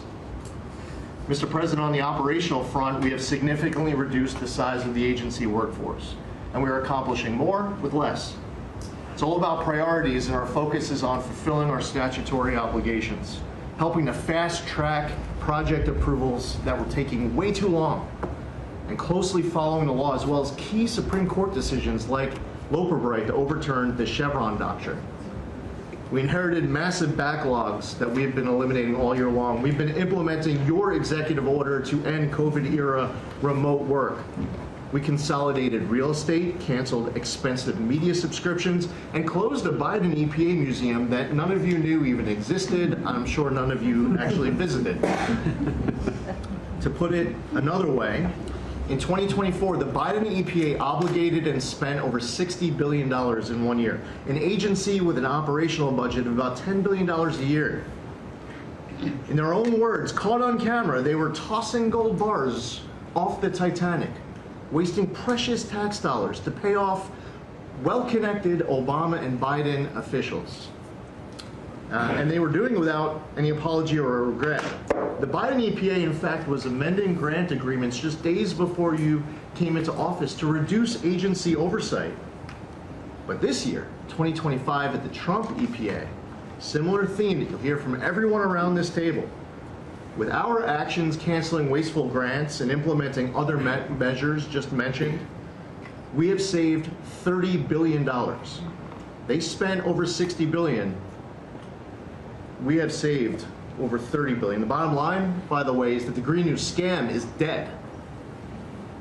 It's a new day at the EPA where we will protect the environment and grow the economy. We will deliver on the Trump mandate every day. And we will fight with just one constituency front of mind, and that is the American people. Thank you, Mr. President, for being willing to take a bullet for this country.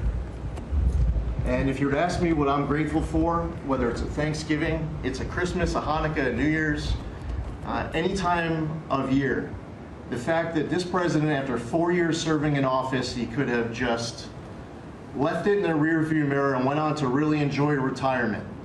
But he is willing to take a bullet for all of you tuning in at home because he believes in his flag, our freedom, our liberties, and to save the greatest country in the history of the world. So I'm grateful this holiday season for you, Mr. President. You're willing to take a bullet for all of us, and by all of us, it's the American public.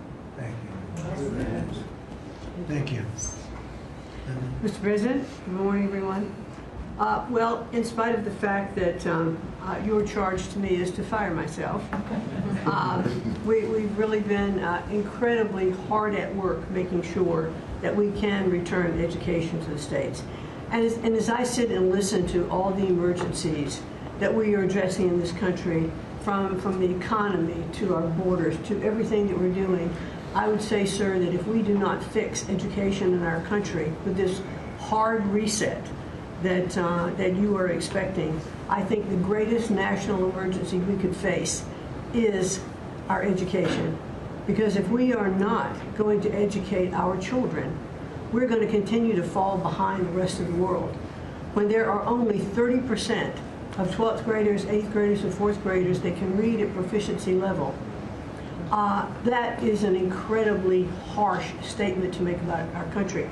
And you told me when you first were elected president, and you looked at, I think, right after you took office, the first NAEP scores, which is the Nation's Report Card, came out. and showed how far down we were in educational proficiency in our country.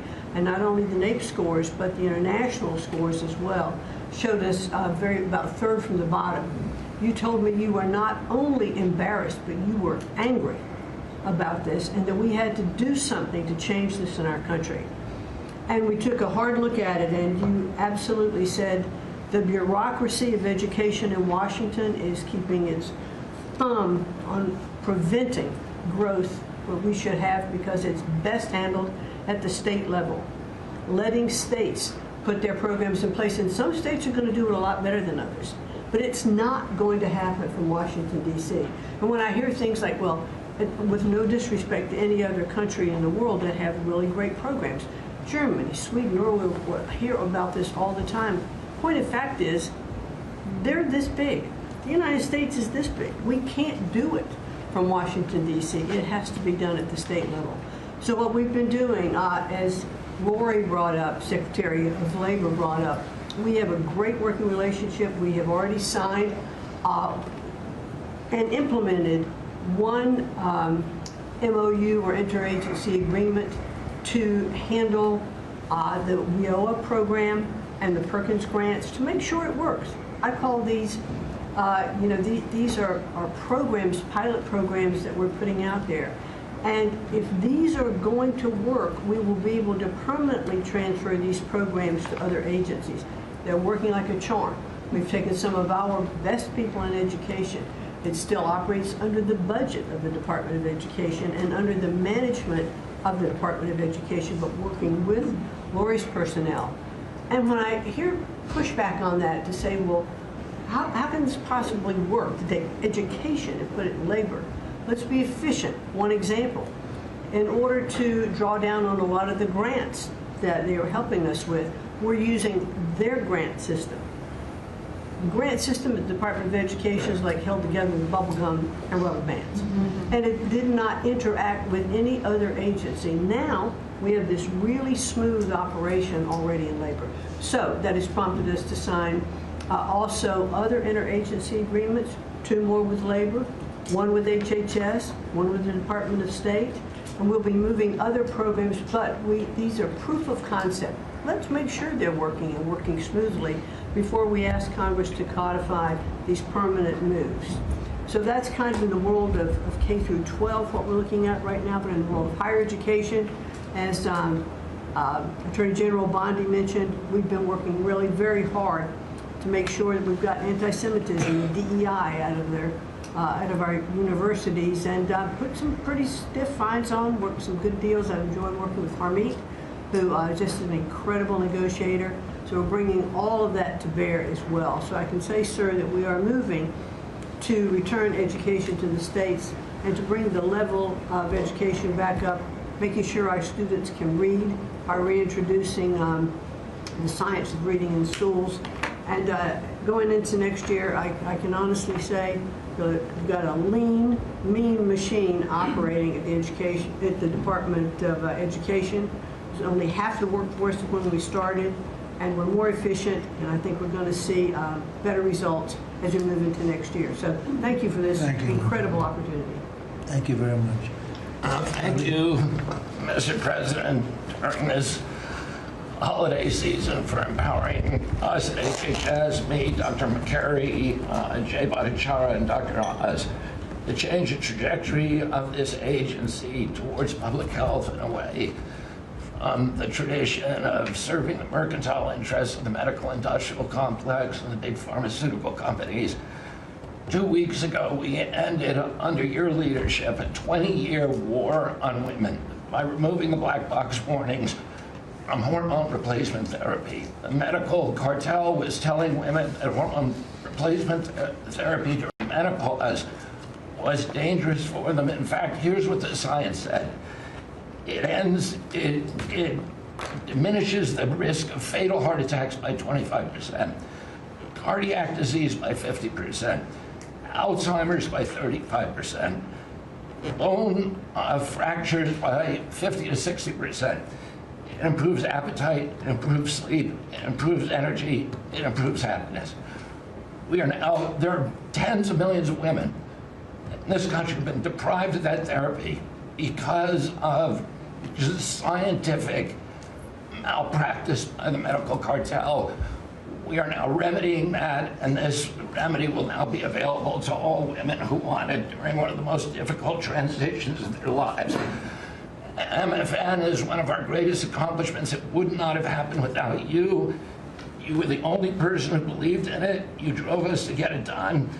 We've now made agreements with the 5 biggest pharmaceutical companies. We have 12 more in the lineup to make agreements. By the time this administration leaves office, 95% of the drugs in this country we will have the lowest prices of any nation in the developed world. Americans are already getting the benefits from these. These companies are already lowering these prices dramatically, as you've noticed. And then this week, Howard at Department of Commerce and Jameson at the U.S. Trade Representative made a bargain with Great Britain to raise their drug prices in conformance with your promise that the Europeans would raise theirs to counterbalance us lowering ours, and therefore we would keep intact the ecosystem of innovation and protect innovation. So congratulations on that, Mr. President. When you first asked me to take this job, one of the first contacts we made was with a leading economics professor, health economics professor at Harvard. And we asked him what's the one innovation that we could do that would most dramatically improve the health care experience for the average American. And he said there's no contest, it's to get rid of prior authorization. Thanks to your leadership, we were able to convene the largest insurance companies in this country and do something that every administration, every Congress has promised for the past 30 years. We actually got it done. We convened the insurance companies representing 280 million Americans and got them to agree, most of them by January of 2026, for 2 months from now, to remove prior authorization for most of their procedures, for all the procedures we want them removed from. And that means that American patients at the point of care will be able to get an answer immediately. If your doctor says you need knee surgery, you will know before you leave that doctor's office whether your insurance company will pay for it or not. Similarly, healthcare records, the tech industry has refused to share healthcare records. You asked us to change that. We convened the 60 biggest tech companies at a conference that you presided over about 2 months ago. We now did a secondary conference which 400 leading companies all come in and agreed to remove any kind of blockages where individual Americans could get their own health care. Americans own their health care records, yet they were not able to access them. And if you lived in New Jersey and you moved to Oregon and you got injured, you went to a hospital, you would have to spend maybe 45 minutes filling out forms on a clipboard because your doctors there could not get your healthcare records. They couldn't get your blood type, your allergies, all the things that they ought to know immediately so they can save your life. Now that has all changed, and all these companies now have agreed to remove all the blocks on sharing healthcare records. Every American will have their healthcare records available on their cell phones, and it's already happening. In the last 6 months, there have been over 100 times the number of healthcare records shared by hospitals and during the entire previous administration. On deregulation, HHS proudly is now leading the pack, and thank you for your help on that, Russ. But today we announced the revocation of the nursing home rule, which was overburdening rural areas across this country, Indian reservations, with regulations that were going to destroy the nursing home industry in those communities. And that is going to be a $25 billion savings. Those are some of the things that we're doing because of your leadership. President Trump, thank you so much, and Merry Christmas to you. Thank you, Bobby, very much. Great job. Well, Mr. President, you've assembled an incredibly talented group here. If you took a look at this group compared to any Fortune 500 leadership team, any group of startup folks, I mean, this is an amazing group and the breadth of what's being accomplished. And the timing couldn't be better because with your leadership and vision, you've set us up for this age of abundance as we head into next year, the 250th anniversary of this country. And what are we heading into that year? As we've talked around the table, you've heard about massively lower taxes, massively lower regulation, abundant energy, record capital investment coming in, job growth. I mean, we are set up to really have something to celebrate next year. And I just again want to say thank you to everybody around the table. You gave us one big assignment in Interior. Of course, Interior, the largest balance sheet in the world. In the Department of Interior, if it was a standalone company, 500 million acres of surface, 700 million acres of subsurface, over 3 billion of offshore from Guam to the Virgin Islands. And you said, we got to take care of that balance sheet. We got to develop those resources. And what have we done across that? Producing record amounts of oil, record amounts of gas. And again, we set out with a goal, energy diplomacy, sell energy to our friends and allies. We're exporting a record amount of energy to all of our friends and allies around the world. That's helping do that. And you're giving a gift to America as we head into this. You're giving us peace abroad, and you're giving us prosperity at home. That bodes so well for our country. One small little gift that we're giving to all Americans from one teeny part of Interior, which is the national parks, is that not only are we keeping prices low for all American citizens, offering 10 free days for our national parks next year to coincide with our holidays, but also a $100 surcharge for non-residents. That is going to raise hundreds of millions of dollars for helping restore and preserve all of our best parks. So as we close out with it, I want to also say a big celebration going on here in Washington, D.C. We've been thrilled to be part of the National Park Service, the U.S. Park Police, part of this great effort across a number of us on making D.C. safe and beautiful. This will be the safest and most beautiful capital in the world. We are doing so many things, whether it's hundreds of homeless camps, thousands of graffiti sites, cleaning up ponds and fountains, preparing this thing. The United States is never going to be performing better economically. It's never going to be looking better, just like the White House has never looked better, all because of your vision leadership. So again, thank you, sir. You've given an incredible Christmas gift to Americans by setting us up for an incredible 250th anniversary. That's very nice. Thank you, Ted, very much. Marco? Well, thank you, Mr. President. First of all, this is a very talented team, as you've seen, and as you know, because you picked every single one that's on. You deserve tremendous credit for doing that. It's an honor to be in this role. It's also an honor to be involved in and be a witness to what I believe is the most transformational year in American foreign policy since the end of the Second World War, at least. And it's transformational because for the first time in a long time, we have a president who basically puts America at the forefront of every decision we make in our relations with the world. And that may sound weird to people, like, of course you always do. No, that hasn't always been the case until about a year ago. And I think we've all witnessed in our own respective spaces how in every interaction the president has with the world, the goal he has in mind is very simple. Does what you want us to do, or is it what we're going, or is it going to make us stronger? Is it going to make us richer? Is it going to make us safer? If it is, he's for it. If it's not, he's against it. If something's going to make America weaker or poorer or less safe, the president's going to be against it. And every single thing he has done in our foreign policy has been driven by the American people in mind. And I can go down the list. Why has he focused on mass migration? It's very simple, because no country is safe if you can just walk in without us knowing who you are into your country. We've seen the destruction that that's wreaking, not just in our own country, but the impact that it's having in Europe and in many other parts of the world. You talk about trade deals and the trade situations it's been involved in. People, all this reporting on it, it's very simple. The president views the last 40 years as an era of which American workers and American farmers have been ripped off. They've been ripped off, and what he's saying is we want to have trade with the world, but it has to be a trade in which American businesses and American workers and the products they make and what American farmers grow and produce has a fair shot to be sold around the world. On issue after issue, that's been the case. You talk about foreign aid reforms. This is not our money. This is taxpayer money.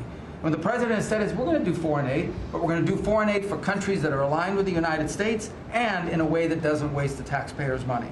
Mr. President, you deserve tremendous credit for that. Many of us, the Vice President, by the way, I want to acknowledge, has played an extraordinary role in our foreign policy, and he too has been a witness to all of this as it's been occurring, and he's been a big part of it as well. You talk about NATO. The President's not against NATO. He went to NATO and basically said, look, you guys, we're paying all the money, and he got them to do the 5% commitment, which everybody said was never going to happen, it was impossible.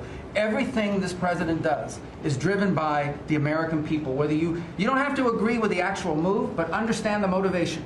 The motivation is always you, the American people, and what's good for you, for your family, for the country, and for our economy. But the president is also committed to peace in a way that all of us have seen. He achieved in Gaza, and he does it, by the way, not just because he hates war and he thinks wars are a waste of money and lives, but because he's the only leader in the world that can.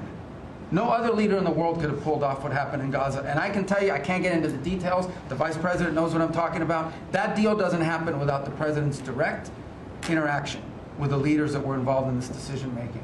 And everyone said that deal couldn't hold. And then the president shepherded through the United Nations of all places to get a global coalition of countries to line up behind the peace deal, behind the border peace. And it's still, every day is a challenge, but it's been driven personally by the president. It's the reason why we're involved in this whole Ukraine-Russia conflict. That's not our war. It's not the president's war. This war started, it never would have happened if you'd been president. But this war is going on, and the president is trying to end it, not because, listen, we got a million things to focus on in the world as a country, but he's the only leader in the world that can help end it. And that's why even as we speak to you now, Steve Woodcock is in Moscow trying to find a way to end this war, to save lives of 8,000, 9,000 people, Mr. President, as you know, are dying every week. More people are dying a week in that war than have died in the entirety of the U.S.'s involvement in Afghanistan or Iraq. Just think about that, how bloody and destructive it is. The president's taken on this issue of Sudan personally, not send out deputies to do it. Again, far away from the United States, because he's the only leader in the world that can bring it about to an end, not to mention all the other peace deals, very dangerous ones like India and Pakistan, or Cambodia and Thailand. And so on all these things, Mr. President, I think you deserve tremendous credit for the transformational aspect of our foreign policy. For the first time in probably 4 decades, the American foreign policy is driven by what is good for America and Americans, whether it makes us safer and stronger and more prosperous. If it is, he's for it. If it doesn't, he's against it. And that sort of clarity is transformational. I close with this, and I know I'm last, so I wanted to be fast, but there was a lot to cover. I do want to say this is the most wonderful and magical time of the year. By that, of course, I'm referring to the college football playoffs. And I just want to say this as a point of personal privilege. And I'm a Florida Gator, but if the University of Miami gets screwed out of the college football playoffs after going 10-2 and beating Notre Dame, the whole thing should be scrapped, and you're going to have to take over it next year. That's great. Well, thank you all very much. Terrific. I hope it wasn't too long, but it was very concise, and we've done a lot. This group has done a lot. Amazing. Everybody at this table has done a fantastic. And Susie, thank you for doing a great job as our Chief of Staff. First female Chief of Staff in the history of our country, which is pretty amazing when you think of it, right? And she's the best. Thank you very much. Great job.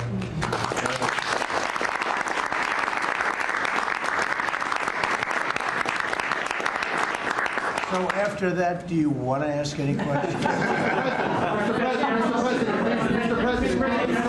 Mr. President, there's been a lot of speculation about who the next Fed chairman could possibly be. You said you have somebody in mind. How many names were you given on the final list? And does that person currently work on the board of the Federal Reserve? Well, I'd say that we probably looked at 10. And Scott interviewed some people that I didn't know, but he knew. And a lot of people were involved in the process, actually, and Howard was involved. But I think we probably looked at 10, and we have it down to 1. Can you answer this? I want to ask you about Elon Musk, if I could. You talked about Elon Musk. You had him in dinner here in the White House. Is he now back in your circle of friends? Well, I really don't know. I mean, I like Elon a lot. He was he really helped during the election with his endorsement. He felt strongly. Look, we had one problem. You know, I didn't want to have everybody have to have an electric car, and he makes electric cars. And yeah, I think we get along well. No, on affordability. Mr. President, thank you. Yeah, one more. Yeah, when you talk about affordability, is going forward, are the American people, do you believe, getting impatient with the reforms that you're making? They've talked about it's about. I think they're getting fake news from guys like you. Look, affordability is a hoax that was started by Democrats who caused the problem of pricing, and they didn't end it. look, they lost in a landslide. We won every swing state. We won the popular vote. We won everything. You take a look at districts. It was 2,750 to 525, because that was an affordability problem. We brought it down. Look at energy. Look at the gasoline price. It's like the simplest, and it's the biggest, because if energy comes down, everything comes down. That's the way it works. We're going to be at 250. You said 199 in some places in the country, right? You said it. I didn't say it. And they won't check you. They'll check me. So, I like to use your number. 199 a gallon. Unthinkable if you go back a year and a half ago. It's unthinkable. So, no, we're bringing the prices down, way down. Beef is coming down now. We've done certain magic, and beef is coming down. But we inherited horrible prices. We inherited really the worst inflation in history. We inherited that. When I came in, that's what he had. And we fixed inflation. And we fixed almost everything, if you want to know the truth, including 8 wars. We got 1 to go, but including 8 wars. But when they always say, I watched today where they have a race going on right now in Tennessee, and this woman goes, affordability, affordability. They're the ones that caused the problem. The prices were way high. We're bringing the prices down. But they're like scam artists. They're I call them con men and women. They come out, they say affordability, like, oh, I see price. We're going to get prices down still further. But we brought them down from the prices they cost. The reason that they had the highest inflation in the history of our country is because they had the highest prices. But we brought them down, and now we have normal inflation. Mr. President, thank you so much for taking questions with your assembled cabinet. I wanted to clarify something that you had said on Sunday regarding the boat strikes near Venezuela. You had said that you didn't know if the second strike on that one boat had happened, but you wouldn't have wanted it. Now that your administration has acknowledged that it happened, do you support that second strike? And Mr. Secretary, I wanted to clarify something you had said in an interview back in September, I believe on Fox News. You said that you had watched that strike live on television. In real time, did you know that there were survivors after the initial strike? Well, look, all I know is this. Every boat that you see get blown up, we save 25,000 on average lives, 25,000 lives. They've been sending enough of this horrible fentanyl and other things like cocaine and other things, but fentanyl right now is the leader of the pack, to kill our entire nation. Because a little speck on the head of a pin can kill somebody. It's very dangerous stuff. I know so many people where their sons were drug addicts. They had one little sample, and they died. They died. They couldn't believe it. As far as the attack is concerned, I still haven't gotten a lot of information because I rely on Pete. But to me, it was an attack. It wasn't 1 strike, 2 strikes, 3 strikes. Somebody asked me a question about the second strike. I didn't know about the second strike. I didn't know anything about people. I wasn't involved in it. I knew they took out a boat. But I would say this, they had a strike. I hear the gentleman that was in charge of that is extraordinary. He's an extraordinary person. I'll let Pete speak about him. But Pete was satisfied. Pete didn't know about second attack having to do with 2 people.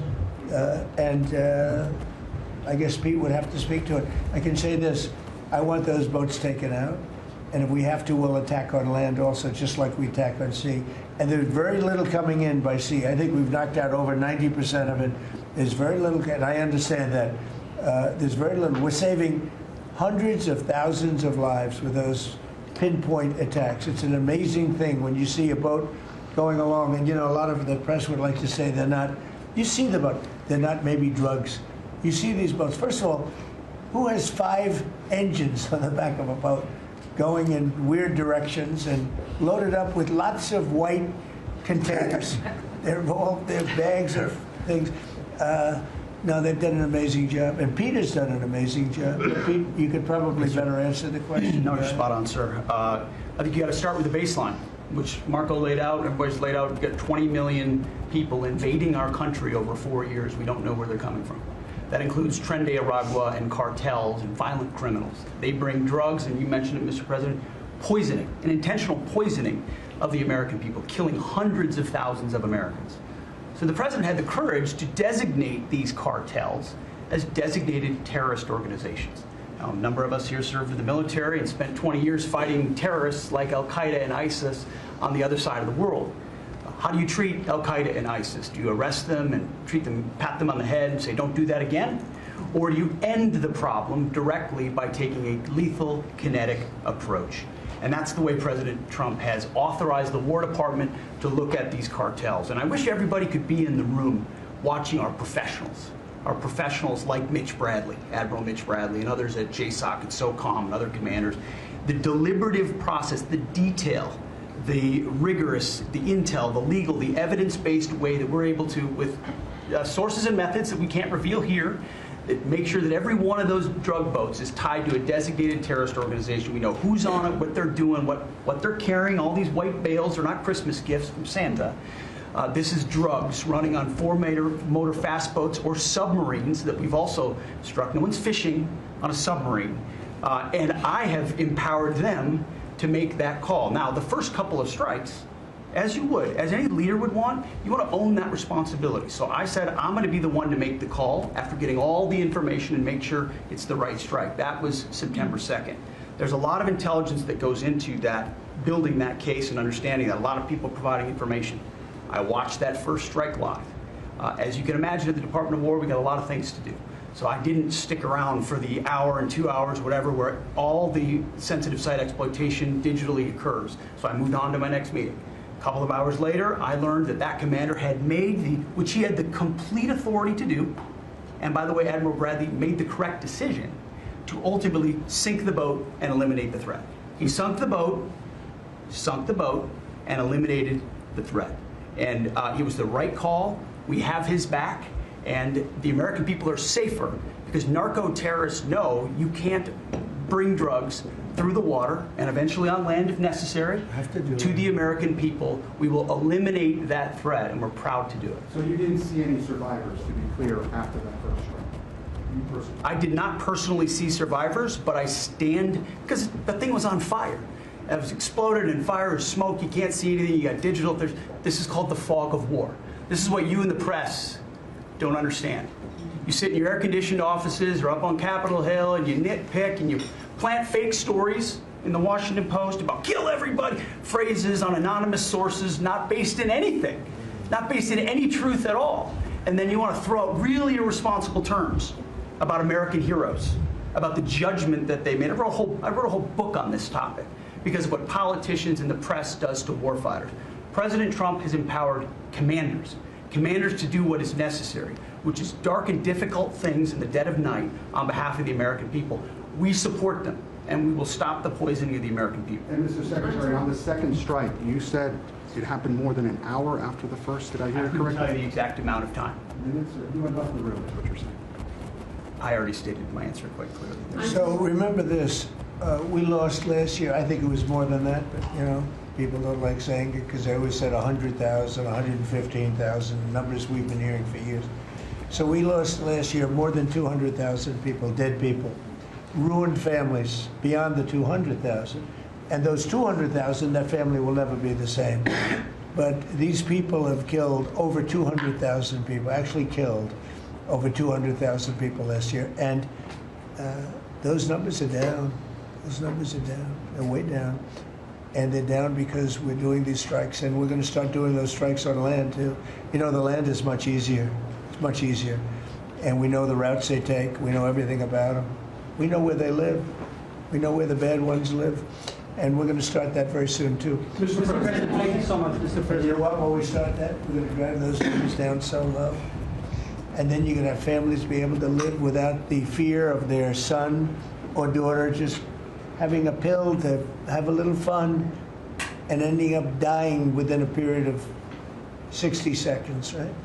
No, we're not going to let that happen. We're not going to let it continue to happen. What Biden did to this country by allowing all these people, and I call them animals in many cases, I think they're animals, to come into our country and destroy our country and let all those drugs pour in, let people just walk across the border like it was nothing. you look at them, a lot of them, and you say, oh, let's not discriminate. I'm not talking about color. I'm just talking about you look into the eyes of some of these people. We're smart. And you see a killer. Come on in. Just come on in. 11,888 murderers. Many of them committed more than one murder. He allowed them into our country, totally unvetted, totally unchecked. But he also allowed drugs to come in at record numbers. And hundreds of thousands of people a year died. And we're taking those son of a bitches out. Yeah. Thank you so much, Mr. President, for taking our questions. I think this is the most transparent administration I ever seen. I'm impressed by these people.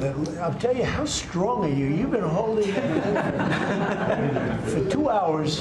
There are very few physically. There are very few people who could do that. I'm very proud of you. Whoever the hell you are, I have no idea who you are, but you're strong. Thank you, Mr. President. Mr. President, last week, militia groups in Iraq attacked the Kurdistan region's gas field, the largest gas field, which even the U.S. companies invested in the energy sector in the Kurdistan region. And the Kurdistan Prime Minister requested the United States to provide them some sorts of means and defense system to defending their civilian infrastructure and U.S. investment in the Kurdistan region. Are you willing to providing them this support? And if I had this question, tomorrow the United States is going to open and integrate one of the... Can you speak louder? Yeah, of course. Is that possible? You're the most gentle, beautiful voice, but you're a very gentle person. Go ahead. Just take fewer words and louder. Yeah, sure. I will repeat my first question. Last week, the Iraqi militia groups attacked one of the largest gas fields in the Kurdistan region of Iraq, which even the U.S. companies have invested in these gas fields. Yeah. And then, are you from Iraq? I'm from Kurdistan, Iraqi Kurdistan. Okay. Yeah. Working for Huda Media Network. And the Kurdistan region prime minister, he requested the United States to providing them some sort of defense system to defending these gas fields and U.S. investment in the Kurdistan region. Are you willing to helping them? Well, we're going to look at it. I heard about it, and I'm hearing about it more now, frankly. It wasn't at the top of my list. It's a very unusual question, I think, but I assumed you're from the area, and to you it's a very important question, and to me it is also, because people are being killed. I will say this, Iraq has been much different in terms of us than they were prior to us taking out the nuclear capability of Iran. Iran has gone down many, many steps in terms of its fear factor. They were the bully of the Middle East, and they're really not the bully of the Middle East anymore. And Iraq was being bullied by Iran. We had a president that thought it was brilliant to blow them up, and they blew them up, and all of a sudden, instead of having a power that was basically equal to Iran, they had Iran ruling the Middle East for a long period of time. But Iraq, from the day we hit them with those B-2 bombers and knocked out and obliterated, because CNN said, well, maybe it wasn't total obliteration. Well, it turned out it was totally obliteration. It was every single one of those missiles hit its target. It was actually amazing, but it was wiped out, totally wiped out. I will tell you, Iraq has been a much friendlier place. They talk to us. The Prime Minister actually nominated me along with about 78 other countries for the Nobel Prize. I'm the only one that was nominated by almost 100 countries that didn't get it. But that's okay. But I saved a lot of lives. I saved a lot of lives. But Iraq nominated us for the Nobel Prize, and that was a great honor. We didn't expect that from Iraq. Iraq has been a much different place since the taking out of Iran the nuclear capability. Yeah, let's get to another question. Here we go. This guy's a beauty. Go ahead. Secretary Rubio mentioned your meetings ongoing in Russia today. Do you have any update from Mr. Witkoff and Mr. Kushner? No, because I've been spending too much time with you. I mean, we're spending a lot of time in here. We wanted to do this you talk about being open and transparent. This has to be the most transparent administration in history. We spent a lot of time answering your questions and giving you a lot of good results. I mean, I think everybody here gave you good results. But no, I don't. I will have after I leave here. But do you hope for a breakthrough, or is it not? I don't know. I don't know. Look, I don't know. All I can tell you is that we're trying very hard to save 25 to 30,000 people, mostly men, mostly soldiers, every month. 25,000 to 30,000 soldiers It's impossible. That's half a stadium. Take a big football stadium. Take half of those people in a stadium, and they're wiped out. They're killed every month. It's crazy. That war is crazy. It would have never happened with me, and it didn't happen for 4 years. And you just mentioned potential land strikes. Can you elaborate anything on that? Yeah, I'll elaborate. If they come in through a certain country or any country, or if we think they're building mills for whether it's fentanyl or cocaine. I hear Colombia, the country of Colombia, is making cocaine. They have cocaine manufacturing plants, okay? And then they sell us their cocaine. We appreciate that very much. But yeah, anybody that's doing that and selling it into our country is subject to attack. So not necessarily just Venezuela? No, not just Venezuela, no. Venezuela's been very bad. Venezuela's been really bad in something else, probably worse than most, but a lot of other people do it too. They would send murderers into our country. They would empty their jails into our country. They sent people into our country that we don't want. They sent their drug dealers and their drug people into our country. They sent people from their mental institutions into our country, and we're getting them out. That was bad. That was real bad. And they also sent drugs. Yeah. On Tim Walz, Mr. President, do you think he should resign over the fraud scandal in his state? And who should? Tim Walz, over the fraud scandal in his state. Look, I think the man's a grossly incompetent man. I thought that from the day I watched J.D. destroy him in the debate. I was saying, who was more incompetent, that man or my man? I had a man and he had a man. They were both incompetent, and I had a man and a woman. I thought she was very incompetent too, but now she's leading the field, and I think she's leading the field for the nomination.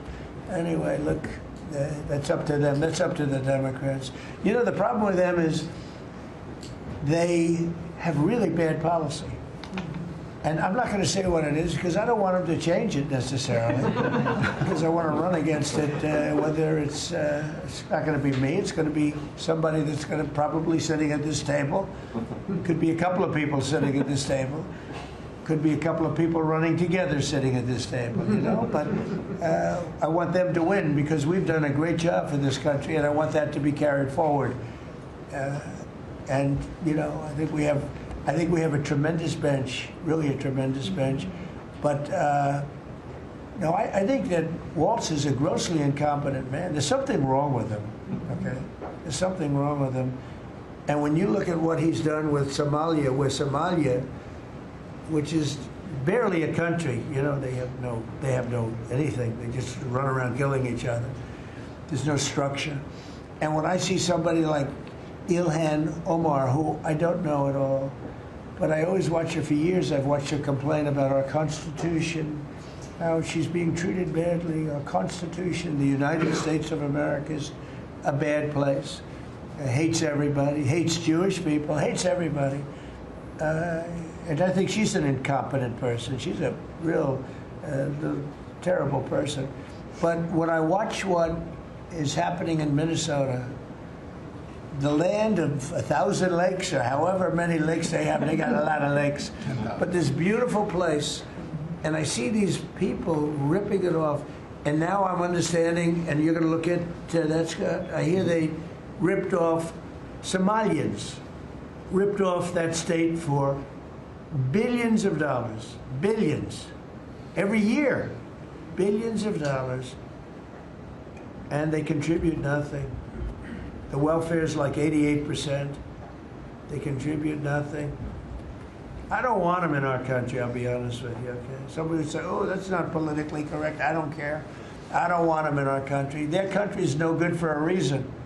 Their country stinks, and we don't want them in our country. I could say that about other countries, too. I can say it about other countries, too. We don't want them to hell. We have to rebuild our country. You know, our country's at a tipping point. We could go bad. We're at a tipping point. I don't know if people mind me saying that, but I'm saying it. We could go one way or the other, and we're going to go the wrong way if we keep taking in garbage into our country. Ilhan Omar is garbage. She's garbage. Her friends are garbage. These aren't people that work. These aren't people that say, let's go, come on, let's make this place great. These are people that do nothing but complain. They complain. And from where they came from, they got nothing. You know, they came from paradise, and they said, this isn't paradise. But when they come from hell, and they complain and do nothing but bitch, we don't want them in our country. Let them go back to where they came from and fix it. Thank you very much, everybody.